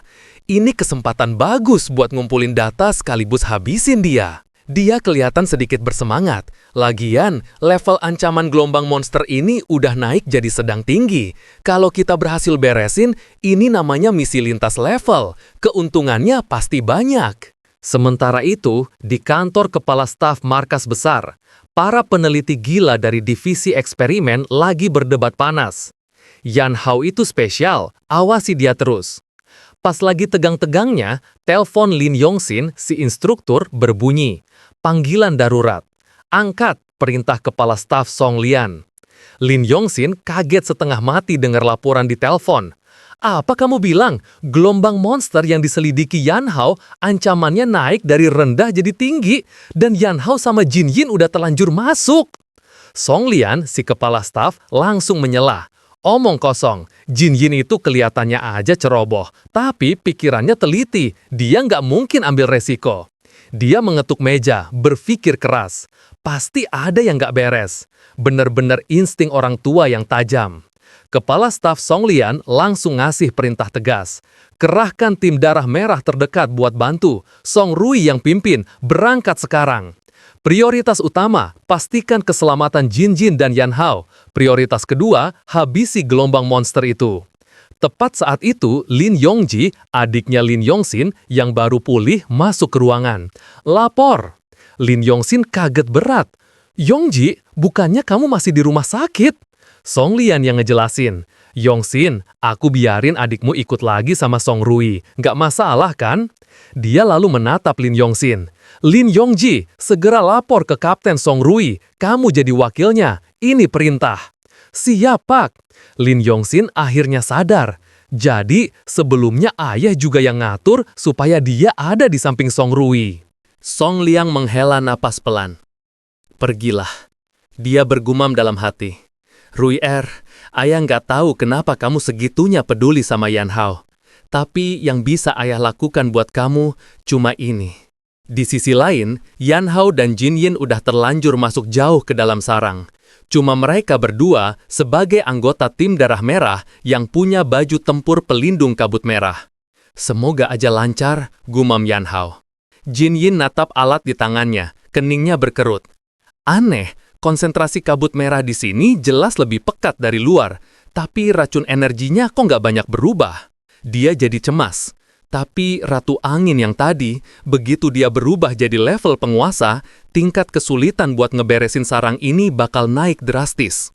Tiba-tiba, Yan Hao narik tangan Jin Yin. Berhenti! Boom! Si Ratu Angin muncul tepat di depan mereka. Jin Yin kaget. Sial! Padahal dia tadi udah bilang jangan buru-buru masuk. Bukan cuma itu, Lebah beracun level budak merah lainnya juga kelihatan jadi lebih kuat. Konsentrasi kabut merah di sini udah jauh ngelewatin batas aman. Kenapa alat analisaku nggak ada alarm sama sekali? Jin Yin panik, dia langsung jatuh berlutut, ngerasa sesak napas. Dan baju pelindungku, dia sadar ada yang sabotase. Efek perlindungannya melemah drastis. Ada pengkhianat di tim darah merah. Detik berikutnya, ribuan jarum beracun melesat ke arah mereka. Yan Hao langsung narik Jin Yin dan lari sekuat tenaga. Untung cepat, dikit lagi kita tewas di sini. Tapi Yan Hao malah nyeringai tipis. Pas banget, lagi butuh energi kabut merah, mereka malah datang nganterin diri. Tapi aku harus sembunyiin Jin Yin dulu, medan kayak gini bikin aku nggak bisa fokus bertarung. Yan Hao nendang batu besar di dekatnya, ngebikin celah. Sembunyi di sini, tempatnya aman dan ada ventilasi. Kamu harusnya bisa tahan sebentar. Jin Yin, kamu hubungi markas, perintah Yan Hao. Bilang bala bantuan siapin baju pelindung baru. Aku bakal tahan mereka. Jin Yin mengangguk, mencoba mengatur nafasnya. Serahin ke nona ini, aku bakal update semua data dari dalam sarang ini ke mereka. Pas Yan Hao mau pergi, Jin Yin manggil, "Hei, Yan Hao!" Yan Hao nengok. "Kalau kamu nggak balik," kata Jin Yin setengah teriak, "aku bakal hantui kamu sampai ke neraka." Yan Hao tertawa kecil. "Tenang aja, aku pasti kembali. Aku udah punya kekuatan buat ngelindungin orang-orang yang penting buatku." Ngadepin ribuan ratu angin level budak merah, Yan Hao tenang banget. Kali ini nggak kayak tragedi Xiao Shui dulu. Aku nggak bakal gagal. Yan Hao natap lebah yang jumlahnya gila-gilaan di udara. Jurus meriam energi dari si kumbang level penguasa dulu. Sisa kabut merahku cuma cukup buat 1 kali tembak. Nggak boleh gagal. Dia memfokuskan pikiran. Kumpulin, padatkan, ledakan bintang merah. Duar! Asapnya hilang. Yan Hao nggak yakin serangannya berhasil. Dia terbatuk. Kabut merah? Seriusan? Bercanda ini? Dia ngeliat ke atas. Gerombolan lebah itu kok kayaknya malah makin banyak dan makin kuat. Di tempat persembunyiannya, Jin Yin emang tipe orang yang gerak cepat. Dia langsung ngebongkar alat analisanya. Bener kan? Ada yang ngotak-ngatik. Beres! Dia ngerakitnya lagi. Sekarang harusnya udah normal. Detik berikutnya, alat itu langsung bunyi nyaring luar biasa. Bip, bip, bip, bahaya, bahaya, konsentrasi kabut merah melebihi batas. Jin Yin shock, angkanya kok setinggi ini, udah 2 kali lipat dari batas peringatan. Duar! Suara ledakan Yan Hao tadi. Jin Yin hampir mental, dia nggak tahu ledakan apa itu. Gawat, ledakan itu malah bikin kabut merahnya makin kacau. Benar aja, dengan nyerap kabut merah konsentrasi tinggi itu, gerombolan lebah tadi berevolusi cepat. Bahkan yang level budak merah paling rendah, ikutan naik jadi level anjing pemburu. Dikeroyok sebanyak itu, Yan Hao cuma bisa menghindar terus-terusan. Dia mulai panik. Sial, kenapa makin dilawan makin banyak dan makin kuat? Buk, dia kena sabet 1 lebah. Biar ada kabut merah di sekitar, kecepatan nyerapku tetap kalah cepat sama tenagaku yang terkuras. Gini terus, aku bisa mati kehabisan bensin. Jin Yin di persembunyiannya khawatir banget. Yan Hao bisa tahan nggak ya? Tiba-tiba dia melihat sesuatu. Tunggu, lehernya. Itu tanda-tanda erosi kabut merah. Baju pelindungnya pasti udah disabotase juga. Sementara itu, alat detektornya masih bunyi terus. Angkanya makin naik. Jin Yin panik. Dia bakal hilang kendali. Tanpa pikir panjang, Jin Yin ngumpulin bola angin di tangannya. Aku harus tiup kabut merah di sekitar Yan Hao. Bom tekanan angin. Dia nembakin beberapa bola angin ke dekat Yan Hao. Jin Yin teriak, "Sekarang!" Dia meledakkan bola-bola angin itu. Yan Hao yang lagi dikepung kaget. "Apa-apaan? Gila bener. Makasih banyak ya, ngebantu banget." Sarkasme level dewa. Kabut merah di sekitarnya hilang. Bensinnya Yan Hao keputus. Tapi lebah-lebah itu masih terbang santai. Detik berikutnya, ribuan jarum beracun melesat ke arahnya. Yan Hao cuma bisa nahan pakai kedua tangannya. Dia natap jarum yang nancap di lengannya. Sial, racunnya bikin kebas. Belum sempat dia gerak, suara desingan lain kedengaran dari belakang. Gawat, nggak bisa ngehindar. Brak! Tiba-tiba terdengar suara batu pecah. Ternyata Lin Yongji. Dia lompat, ngegunain punggungnya buat nahan semua jarum beracun itu untuk Yan Hao. Yan Hao nggak percaya. Wakil Lin Yongji. Info, Lin Yongji, level C, tipe kekuatan. Kemampuan dasar, penguatan tubuh. Turunan, pengerasan, sensor super. Sumber inti, Trenggiling level penguasa. Lin Yongji nahan sakit. Pertarungan belum selesai. Fokus. Lebah-lebah yang tadi sombong nyerang Yan Hao, detik berikutnya langsung kocar-kacir. Dor! Rentetan tembakan nembus badan mereka. Yang nembak, Song Rui. Info Song Rui, level C, tipe elemen. Kemampuan dasar, elektromagnetik. Turunan, hantaman petir, meriam elektromagnetik super, pasir besi, magnetisasi. Sumber inti, belut listrik level raksasa. Yan Hao kaget campur lega. Kapten Song, kenapa kalian bisa di sini? Song Rui tetap keren seperti biasa, langsung ngasih perintah. Semua unit, serbu, bersihkan serangga-serangga bau ini. Para prajurit langsung bergerak, serbu. Setelah pertarungan sengit, Yan Hao akhirnya berhasil ngebunuh Ratu Angin yang tadi. Song Rui juga nunjukin kekuatan tempurnya yang gila. Song Rui ngasih perintah lagi. Wakil Lin, kamu dan Yan Hao mundur ke belakang buat istirahat. Siap, Kapten. Tiba-tiba, Ratu Angin yang satunya yang lebih kuat siap-siap ngeluarin jurus pamungkas. Dia ngumpulin tenaga di duri ekornya. Jarum beracun raksasa melesat. Seorang prajurit teriak, "Itu apa? Cepat banget! Wakil Lin, awas!" Tapi Song Rui tenang aja, dia udah ngarahin senapan sniper elektromagnetiknya. Jangan nengok belakang, lari terus. Benar kan? Level penguasa, waktunya pakai jurus itu. Pemusnahan elektromagnetik, seberkas petir ungu melesat. Medan listrik tegangan tinggi itu langsung ngancurin dan ngelumpuhin semua materi di jalurnya. Jarum beracun raksasa tadi hancur berkeping-keping. Serangan Song Rui kena telak di Ratu Angin. Para prajurit heboh, lihat serangan kapten kena sesuatu. Tunggu, ukurannya. Itu Ratu Angin level penguasa yang ada di laporan Jin Yin. Ada yang teriak lagi, dia mau kabur. Song Rui menjawab tenang.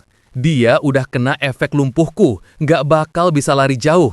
Habisi sisa lebah di sekitar, utamakan penyelamatan. Siap, laksanakan. Yan Hao nonton itu semua dengan takjub. Gila, Song Rui sekuat ini. Lin Yongji yang ada di sebelahnya ngejelasin. Waktu di kota Cisi dulu, Kapten Song nggak bawa perlengkapan tempur utamanya. Baju tempur pelindung aja nggak dipakai, makanya dia nggak bisa pakai kekuatan penuh. Song Rui nyamperin Yan Hao. Jin Yin di mana? Yan Hao nunjuk ke satu arah. Di sana. Suara Jin Yin kedengaran dari jauh. Song Rui, sialan. Kalau kamu telat 10 menit lagi, kamu cuma bakal nemuin mayatku. Song Rui nyeringai. Nona Jin, pulang nanti ingat traktir aku ya. Kamu masih utang budi yang kemarin. Seorang prajurit lapor. Kapten Song, misi utama penyelamatan selesai. Perintah selanjutnya, habisi sisa gerombolan lebah. Kita musnahkan ancaman sarang ini. Selagi mereka sibuk, Yan Hao diam-diam nyuri waktu. Kesempatan bagus buat ngisi kabut merah lagi. Tembakan meriamku tadi ternyata nggak bisa ngebunuh Ratu Angin. Harus coba lagi. Oke, hampir penuh. Tiba-tiba, duar! Terdengar ledakan lagi. Semua orang nengok ke satu arah. Ratu Angin yang tadi kena tembak Song Rui sekarang lagi nyedot semua kabut merah dari seluruh sarang. Jin Yin shock. Dia mau evolusi lagi. Nggak mungkin. Bukannya dia baru aja naik ke level penguasa. Detektornya Jin Yin bunyi gila-gilaan. Bahaya, bahaya. Level kabut merah mendekati level 4. Jin Yin panik. Ini kabut merah dari mana? Jangan-jangan level sarang ini sebenarnya tinggi? Ratu Angin itu mengaum. Seorang prajurit lapor. Kapten, sejumlah besar gerombolan level anjing pempuru muncul dari belakang. Yan Hao maju. Kalian urus gerombolan itu. Aku punya cara buat ngadepin Ratu Angin. Song Rui percaya padanya. Semua dengar, serang gerombolan lebah. Lindungi Yan Hao. Siap. Yan Hao langsung nyerang Ratu Angin itu. Keras banget, cakar aja nggak mempan. Dia nembakin ledakan bintang merah lagi. Duar, Yan Hao mental ke tanah. Berhasil? Detik berikutnya, sebuah duri raksasa hitam merah nembus asap ledakan. Serangan energi aja nggak cukup fatal. Aku butuh senjata yang pas. Yan Hao ngelirik duri yang nyerang dia tadi. Duri Ratu Angin? Boleh juga. Bahannya ada di tempat. Lebih banyak duri melesat ke arahnya. Yan Hao menghindar sambil lari ke arah duri yang nancap di tanah. Dia megang duri itu. Tuangkan semua sisa kabut merahku ke sini. Kamu udah ngasih aku senjata, sekarang terima hadiah balasan dariku. Tebasan kabut merah. Yan Hao menebas Ratu Angin itu. Badannya terbelah jadi dua. Brak! Monster itu jatuh. Yan Hao ngos-ngosan berat. Sebuah inti monster merah menyala keluar. Itu inti monster level penguasa. Mantap, aku ambil. Yan Hao langsung nyerap inti itu. Tapi gila, energinya kuat banget. Kristal inti di dadanya langsung penuh. Yan Hao menjerit. Sial, nggak kuat, mau meledak. Di sisi lain, meriam elektromagnetik Song Rui masih nembak-nembak. Kapten, gerombolan lebah sudah bersih. Tapi Jin Yin ngerasa aneh. Kok tiba-tiba mereka jadi lemah banget ya? Song Rui langsung punya firasat buruk. Cepat, bantu Yan Hao. Song Rui lari dan nemuin Yan Hao udah tergeletak pingsan. Di sebelahnya ada duri raksasa. Hati Song Rui mencelos. Yan Hao! Jin Yin lagi meriksa kondisi Yan Hao. Detak jantungnya terlalu cepat, sinyal sarafnya kacau banget. Dia natap Yan Hao yang kelihatan kesakitan. Dia nyerap kabut merah kebanyakan. Dia bisa hilang akal. Song Rui cemas. Lin Yongji, pakai kapsul medis portable, putuskan transmisi sarasnya. Nggak ada pilihan, mereka terpaksa bikin kamp darurat. Prajurit sopir tadi nanya, Wakil Lin, Kak Yan dia kenapa? Nggak apa-apa kan? Stabil untuk sementara, kata Lin Yongji. Dia natap Jin Yin. Jin Yin, kamu ahlinya teknis. Pengaturan parameter dan monitor kapsul medis aku serahin ke kamu. Nggak masalah, tenang aja. Kapsul medis diaktifkan. Obat bius mulai disuntikan ke Yan Hao. Jin Yin atap Song Rui. Ini cuma sementara, Kapten. Kita harus cepat balik ke markas besar buat pengobatan. Aku tahu. Yang mereka nggak tahu, di dalam pikiran Yan Hao lagi terjadi pertarungan hebat. Sisi gelap Yan Hao ngangkat dia. Serahin tubuhmu, terima transformasi ini. Yan Hao teringat orang tuanya, teringat adiknya. Maaf, ayah, ibu, Xiaoshu, semuanya udah berakhir. Dia ngerasa bakal mati. Sisi gelapnya terlalu kuat. Tiba-tiba, Yan Hao kayak ngeliat bayangan orang tuanya. Hidup nak, kamu harus hidup. Lalu suara adiknya. Janji sama aku, kakak harus kembali dengan selamat. Benar, Xiaoshu masih nunggu aku. Suara-suara dari luar mulai masuk ke pikirannya. Suara Lin Yongji. Pertarungan belum selesai, fokus. Suara si sopir. Kak Yan, kamu pasti bisa. Suara Jin Yin. Nona ini nggak ngizinin kamu nyerah gitu aja. Semua orang nungguin aku, batin Yan Hao, yang masih bertarung di alam bawah sadarnya. Aku harus nemuin Xiaoshu. Aku harus ngelindungin semua orang yang penting buatku. Aku nggak boleh tumbang di sini. Dan bener aja, dengan tekadnya yang super kuat, Yan Hao berhasil ngelawan balik sisi gelapnya yang udah berubah jadi monster. Rantai-rantai nggak terhitung jumlahnya, langsung ngunci sisi gelap itu. Yan Hao nunjuk ke kegelapan itu. Ini bukan cuma tanggung jawabku, tapi tanggung jawabmu juga. Yan Hao natap kristal inti merah di dadanya. Napasnya ngos-ngosan. Harga. Jadi ini harga buat jadi kuat. Setiap kali nerobos batas, rasanya kayak dansa di pinggir jurang. Di dunia nyata, tim Song Rui lagi dalam perjalanan balik. Sialnya, mereka kejebak badai pasir yang parah banget. Kapten Song, badannya kegedean, nggak kelihatan jalan. Teriak si prajurit sopir. Terus jalan, bahaya. Dia ngeliat petanya. 3 kilometer di depan ada reruntuhan kota tua. Kita kesana aja buat neduh. Song Rui noleh ke belakang. Jin Yin, gimana kondisi Yan Hao sekarang? Jin Yin yang lagi fokus monitor kapsul medis ngegeleng. Tanda vitalnya sih stabil, tapi kesadarannya belum balik. Dia sendiri bingung. Song Rui ngasih perintah tegas. Lin Yongzi, arahkan ke reruntuhan, suruh mobil belakang ngikut. Rombongan mobil itu cepat-cepat masuk ke reruntuhan. Semua turun, istirahat. Tapi baru aja turun, Song Rui langsung waspada. Dia ngerasa ada yang gak beres. Jin Yin, tempat ini aneh. Cepat pindai stabilitas struktur, konsentrasi kabut merah, sama sinyal panas. Siap, Song Rui nambahin. Lindungi Yan Hao, itu prioritas utama dari markas. Siap. Firasat Song Rui benar. Ada beberapa orang licik lagi ngintip mereka dari kegelapan. Detik berikutnya, hujan panah beracun melesat ke arah mereka. Lin Yongzi refleks ngerasin lengannya buat nahan serangan. Sembunyi! Jin Yin panik ngelihat panah yang berasap itu. Itu racun ratu angin beracun. Song Rui teriak, menyebar. Tapi pas dia lagi sibuk, dia nggak sadar ada bongkahan batu besar jatuh ke arahnya. Song Rui buru-buru menghindar. Duar! Reruntuhan makin parah. Lin Yongzi langsung ngelinduin Jin Yin. Jin Yin, awas batu! Para penyerang itu teriak dari kejauhan. Jangan sampai lolos, rampas semuanya. Mereka ngelempar beberapa botol. Prak, gas hijau langsung nyebar. Apaan nih? Gawat, ini racun monster level penguasa, bikin lumpuh. Para bajingan itu ketawa. Satu orang yang matanya buta sebelah nyerang Song Rui.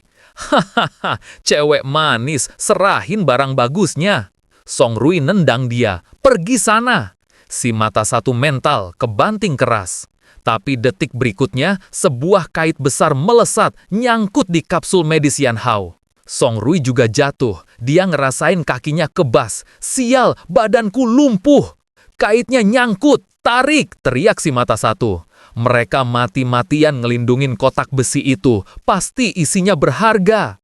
Jin Yin teriak panik, jangan sentuh dia. Jelep, sebuah panah nancap di paha Jin Yin. Begitu dapat kapsul medis, para perampok itu langsung kabur, nyeret kapsulnya. Jin Yin cuma bisa natap kapsul itu ditarik pergi.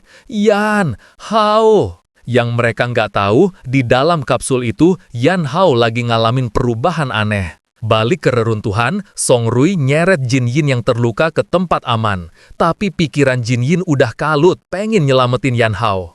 Tahan, jangan banyak ngomong dulu, kata Song Rui, nahan kesal. Misi kali ini gagal total. Yan Hao diculik, Jin Yin terluka. Kerak, Song Rui matahin panah di paha Jin Yin, terus ngebebat lukanya. Sementara gini dulu, jangan gerak. Jin Yin gak bisa nahan, para perampok itu udah nyiapin jebakan sebelum kita datang. Aneh, kok mereka bisa tahu rute kita? Lin Yongqi datang lapor. Kapten, area sudah aman. Sebagian besar perampok kabur pas kita lumpuh tadi. Di luar badai pasir parah.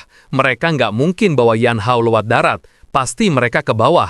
Lin Yongqi nunjuk ke lubang. Kami nemu lubang lift tua. Kayaknya itu jalan masuk ke markas mereka. Siap-siap, perintah Song Rui. Kita serbu, target, rebut kembali Yan Hao. Tim B, tutup jalan keluar dan lindungi Jin Yin.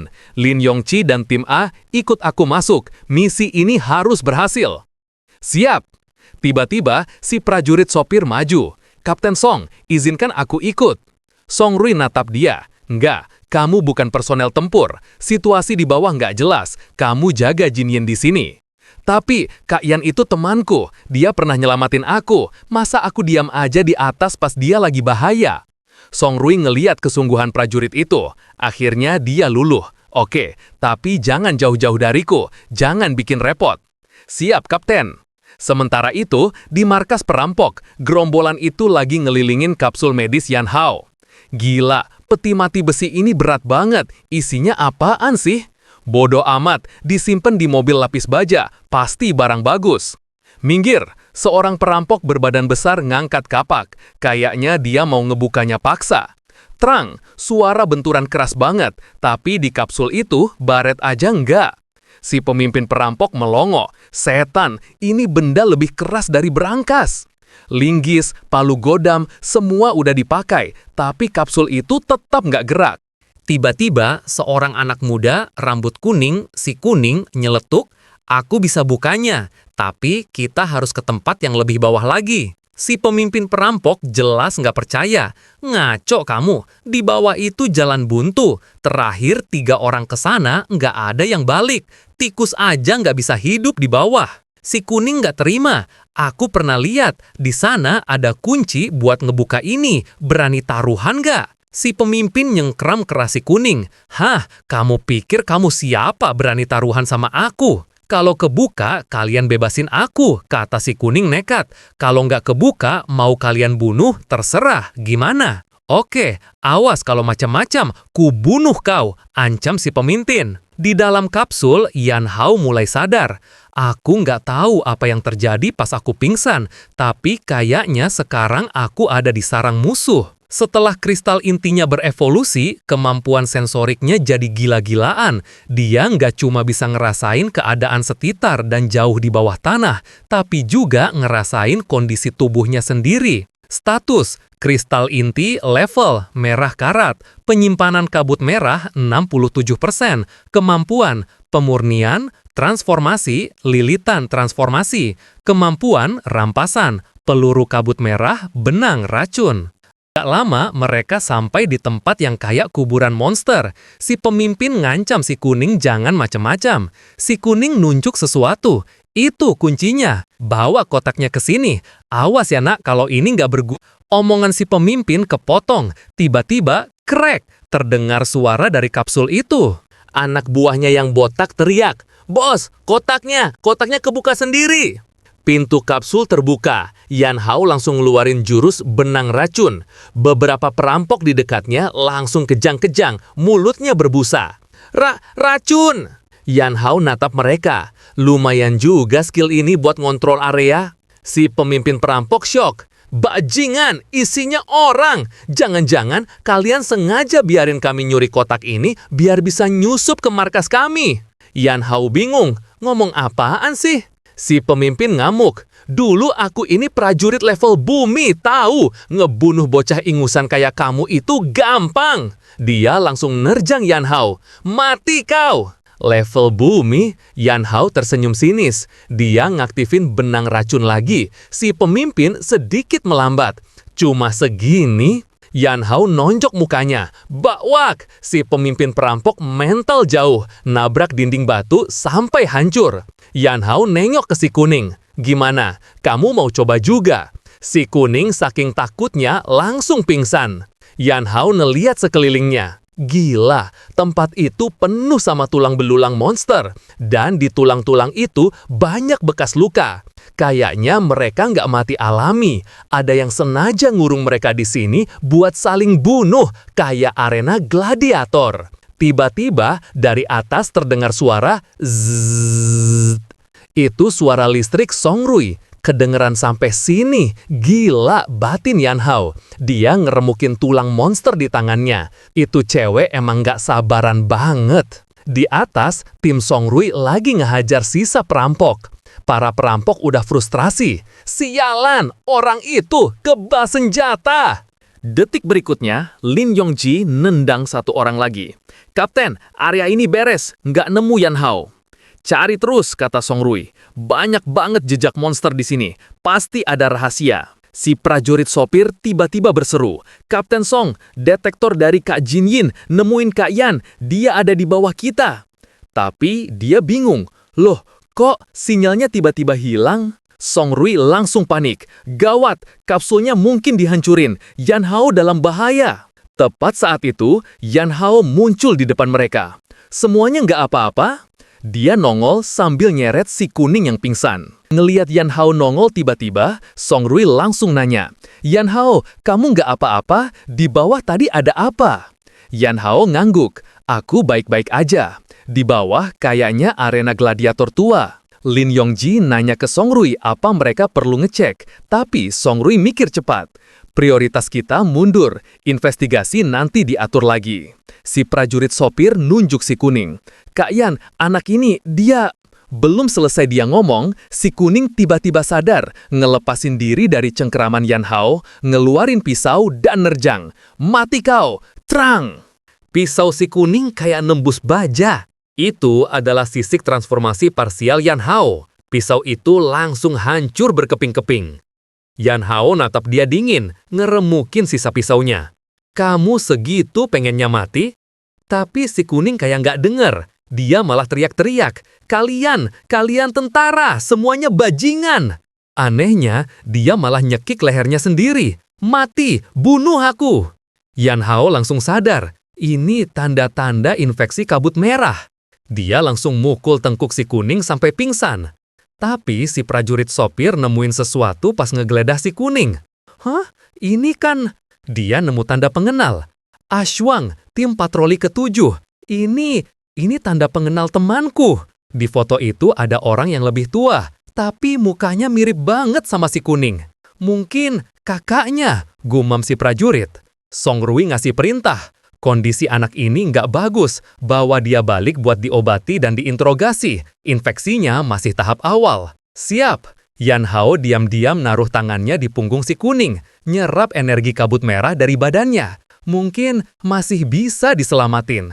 Mereka akhirnya balik ke kota danau, ke camp tim darah merah. Mereka kembali, teriak seorang penjaga. Cepat lapor ke Tuan Zhang. Song Rui ngasih perintah. Lin Yongzi, bawa Jin Yin ke ruang medis, sekarang. Siap. Tapi pas mereka mau masuk, seorang penjaga gerbang ngadang mereka. Maaf Kapten, sesuai aturan pencegahan terbaru, semua personel yang kembali dari zona kabut merah berisiko tinggi wajib langsung menjalani pemeriksaan karantina. Yan Hao ngerasa aneh, perasaan dulu nggak ada aturan ginian. Ini perintah atasan, kata si penjaga. Harap kerjasamanya. Lepas pakaian kalian untuk disinfeksi total dan pemeriksaan. Muka Song Rui langsung merah padam. Belum pernah ada yang berani ngerjain dia kayak gini. Perintah atasan? Atasan siapa yang ngasih perintah? Suara Song Rui dingin.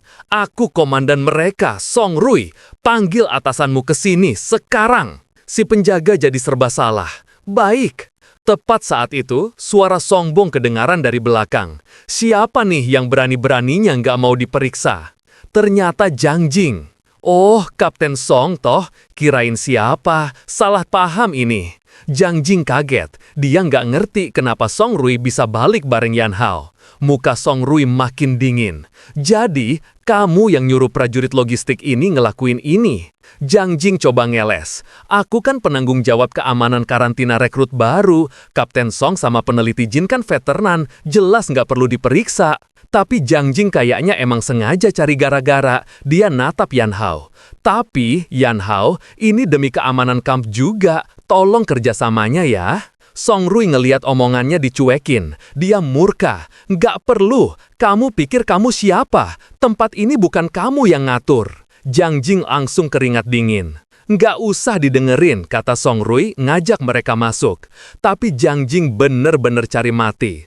Tunggu, benda kotor itu mau kamu bawa masuk ke kamp. Dia nunjuk si kuning yang digendong. Si prajurit sopir nggak terima. Dia bukan benda kotor, dia kerabat temanku. Zhang Jing mencibir. Kayaknya mau balas dendam karena dipermalukan tadi. Oh, dari tim patroli. Sampah dong. Tempatnya ya ditumpukan sampah. Dia ngasih isyarat kedua penjaga buat nodongin senjata ke si prajurit. Apa? Kamu mau ngelawan perintah militer? Song Rui nggak nyangka Zhang Jing sebodoh ini, nekat cari masalah. Yan Hao sadar. Zhang Jing, kayaknya ini orang emang ngincer aku. Dia maju. Biar aku aja. Jurus benang racun diaktifkan diam-diam. Yan Hao nepuk pundak Zhang Jing. Zhang Jing, udahan deh. Zhang Jing nyentak. Hah? Kalau mau ngelawan? Tapi detik berikutnya, mukanya pucat pasi. Dia ngerasain racun ngejalar di badannya. Ini racun? Sejak kapan? Yan Hao senyum tipis natap dia. Aku tahu kamu nggak suka sama aku, tapi caramu ini rendahan banget. Mending berhenti selagi masih bisa. Bruk! Zhang Jing langsung jatuh berlutut, nggak bisa nahan sakit.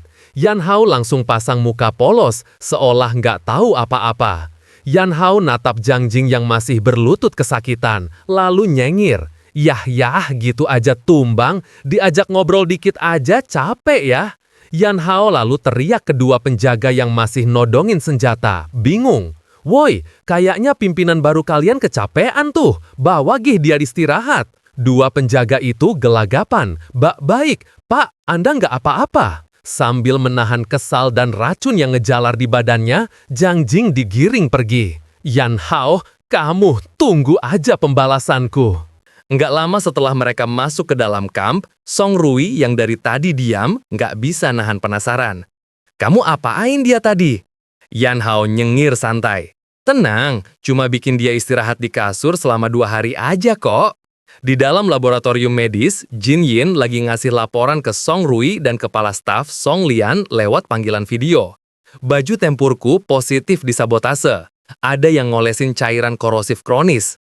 Begitu kena kabut merah konsentrasi tinggi, fungsi pelindungnya langsung hilang. Jelas, ada pengkhianat yang nggak mau Jin Yin balik hidup-hidup. Yan Hao, kamu juga target, tambah Jin Yin. Yan Hao yang ada di sana menyela. Kepala staf katanya ke Song Lian di layar. Aku rasa target utama mereka itu aku. Jin Yin cuma kena imbas gara-gara bareng aku.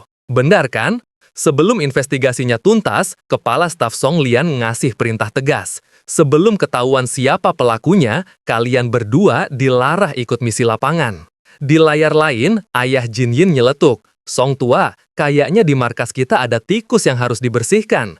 Kamu harus kirim orang paling terpercaya buat ngelindungin putriku dan Yan Hao. Kalau sampai kejadian lagi, kita berdua yang repot.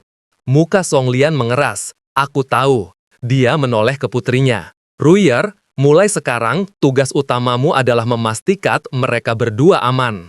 Paham ayah, jawab Song Rui. Beberapa hari berlalu. Yan Hao lagi tiduran di bangku taman, mikirin situasinya. Misi lapangan ditunda. Ada pengkhianat di militer. Masalah sama Zhang Jing. Terus si Aswang, kakak dari si Kuning Huang Mao itu, habis ini ngapain ya? Tiba-tiba, si prajurit sopir yang ikut misi bareng mereka lari-lari ke arahnya. Kak Yan! Kak Yan! Kenapa? Ada apa? Tanya Yan Hao langsung duduk. Prajurit itu mendekat ke telinga Yan Hao berbisik.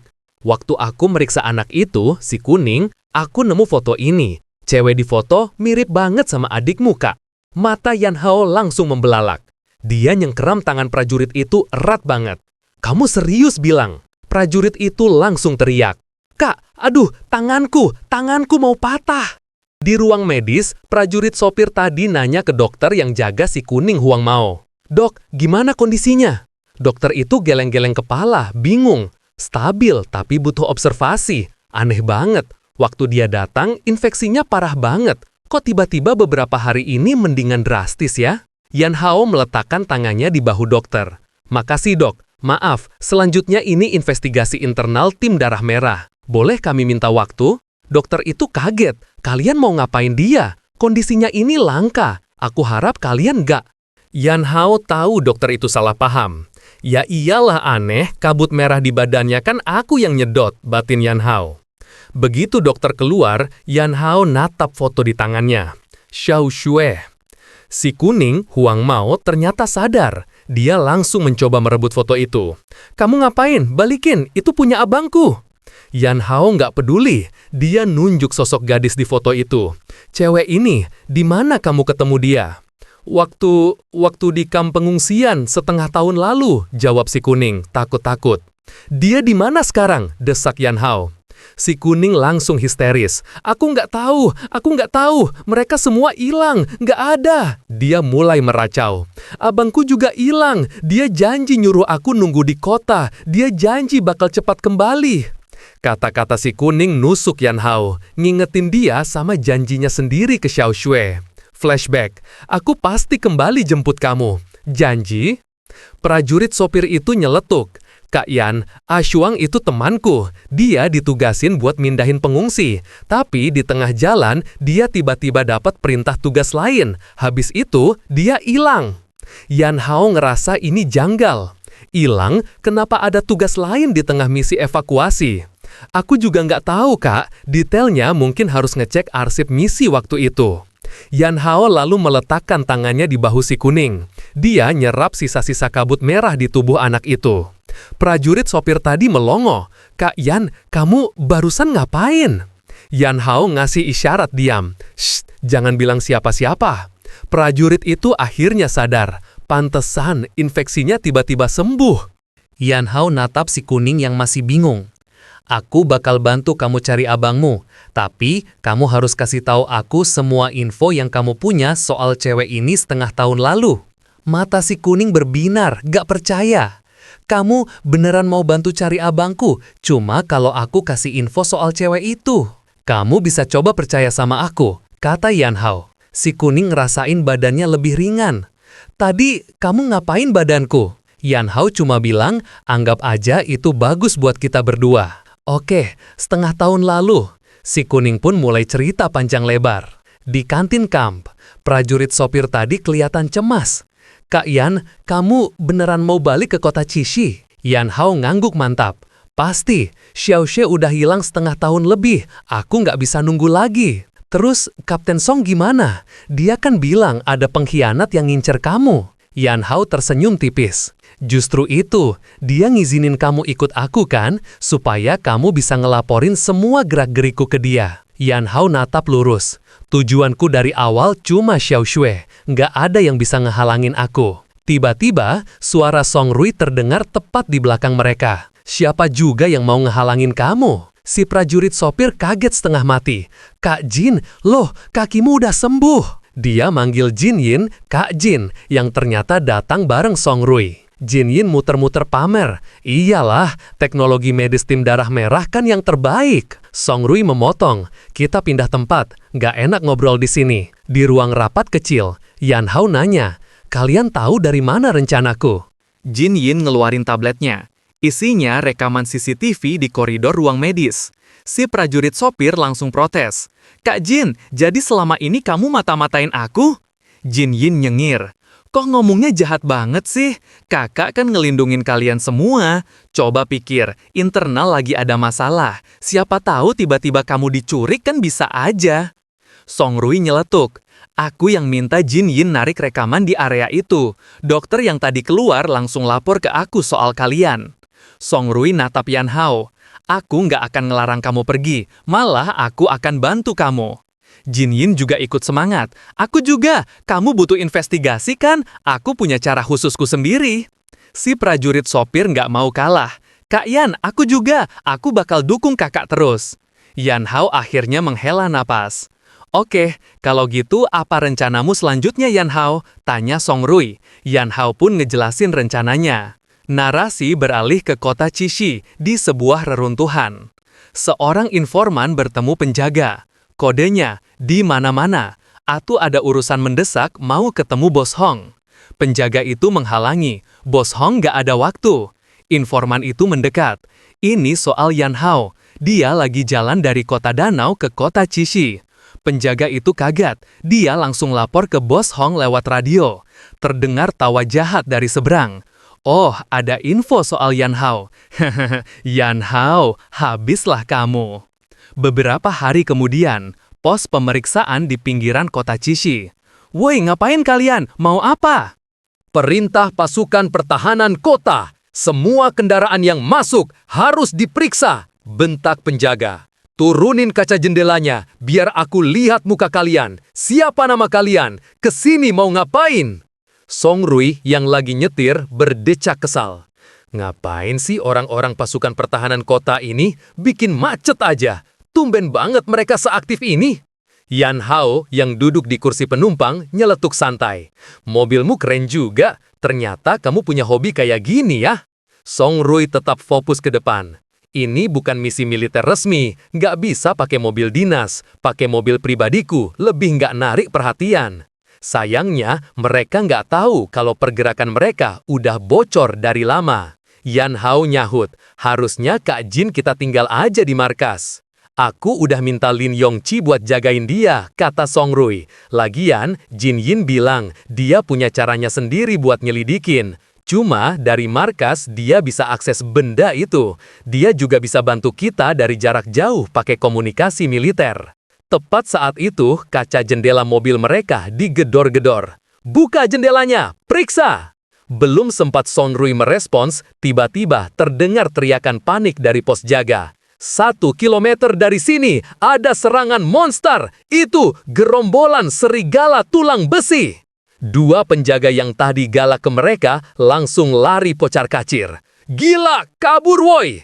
Song Rui mengumpat keras. Bajingan, mereka yang nyuruh orang antre di sini, mereka pula yang kabur duluan. Yan Hao menepuk pundaknya. Biar aku aja. Terima kasih yang udah nonton sampai akhir. Jangan lupa like, komen, dan yang paling penting, subscribe. Aku Benih, pamit mau cabut. Ciao!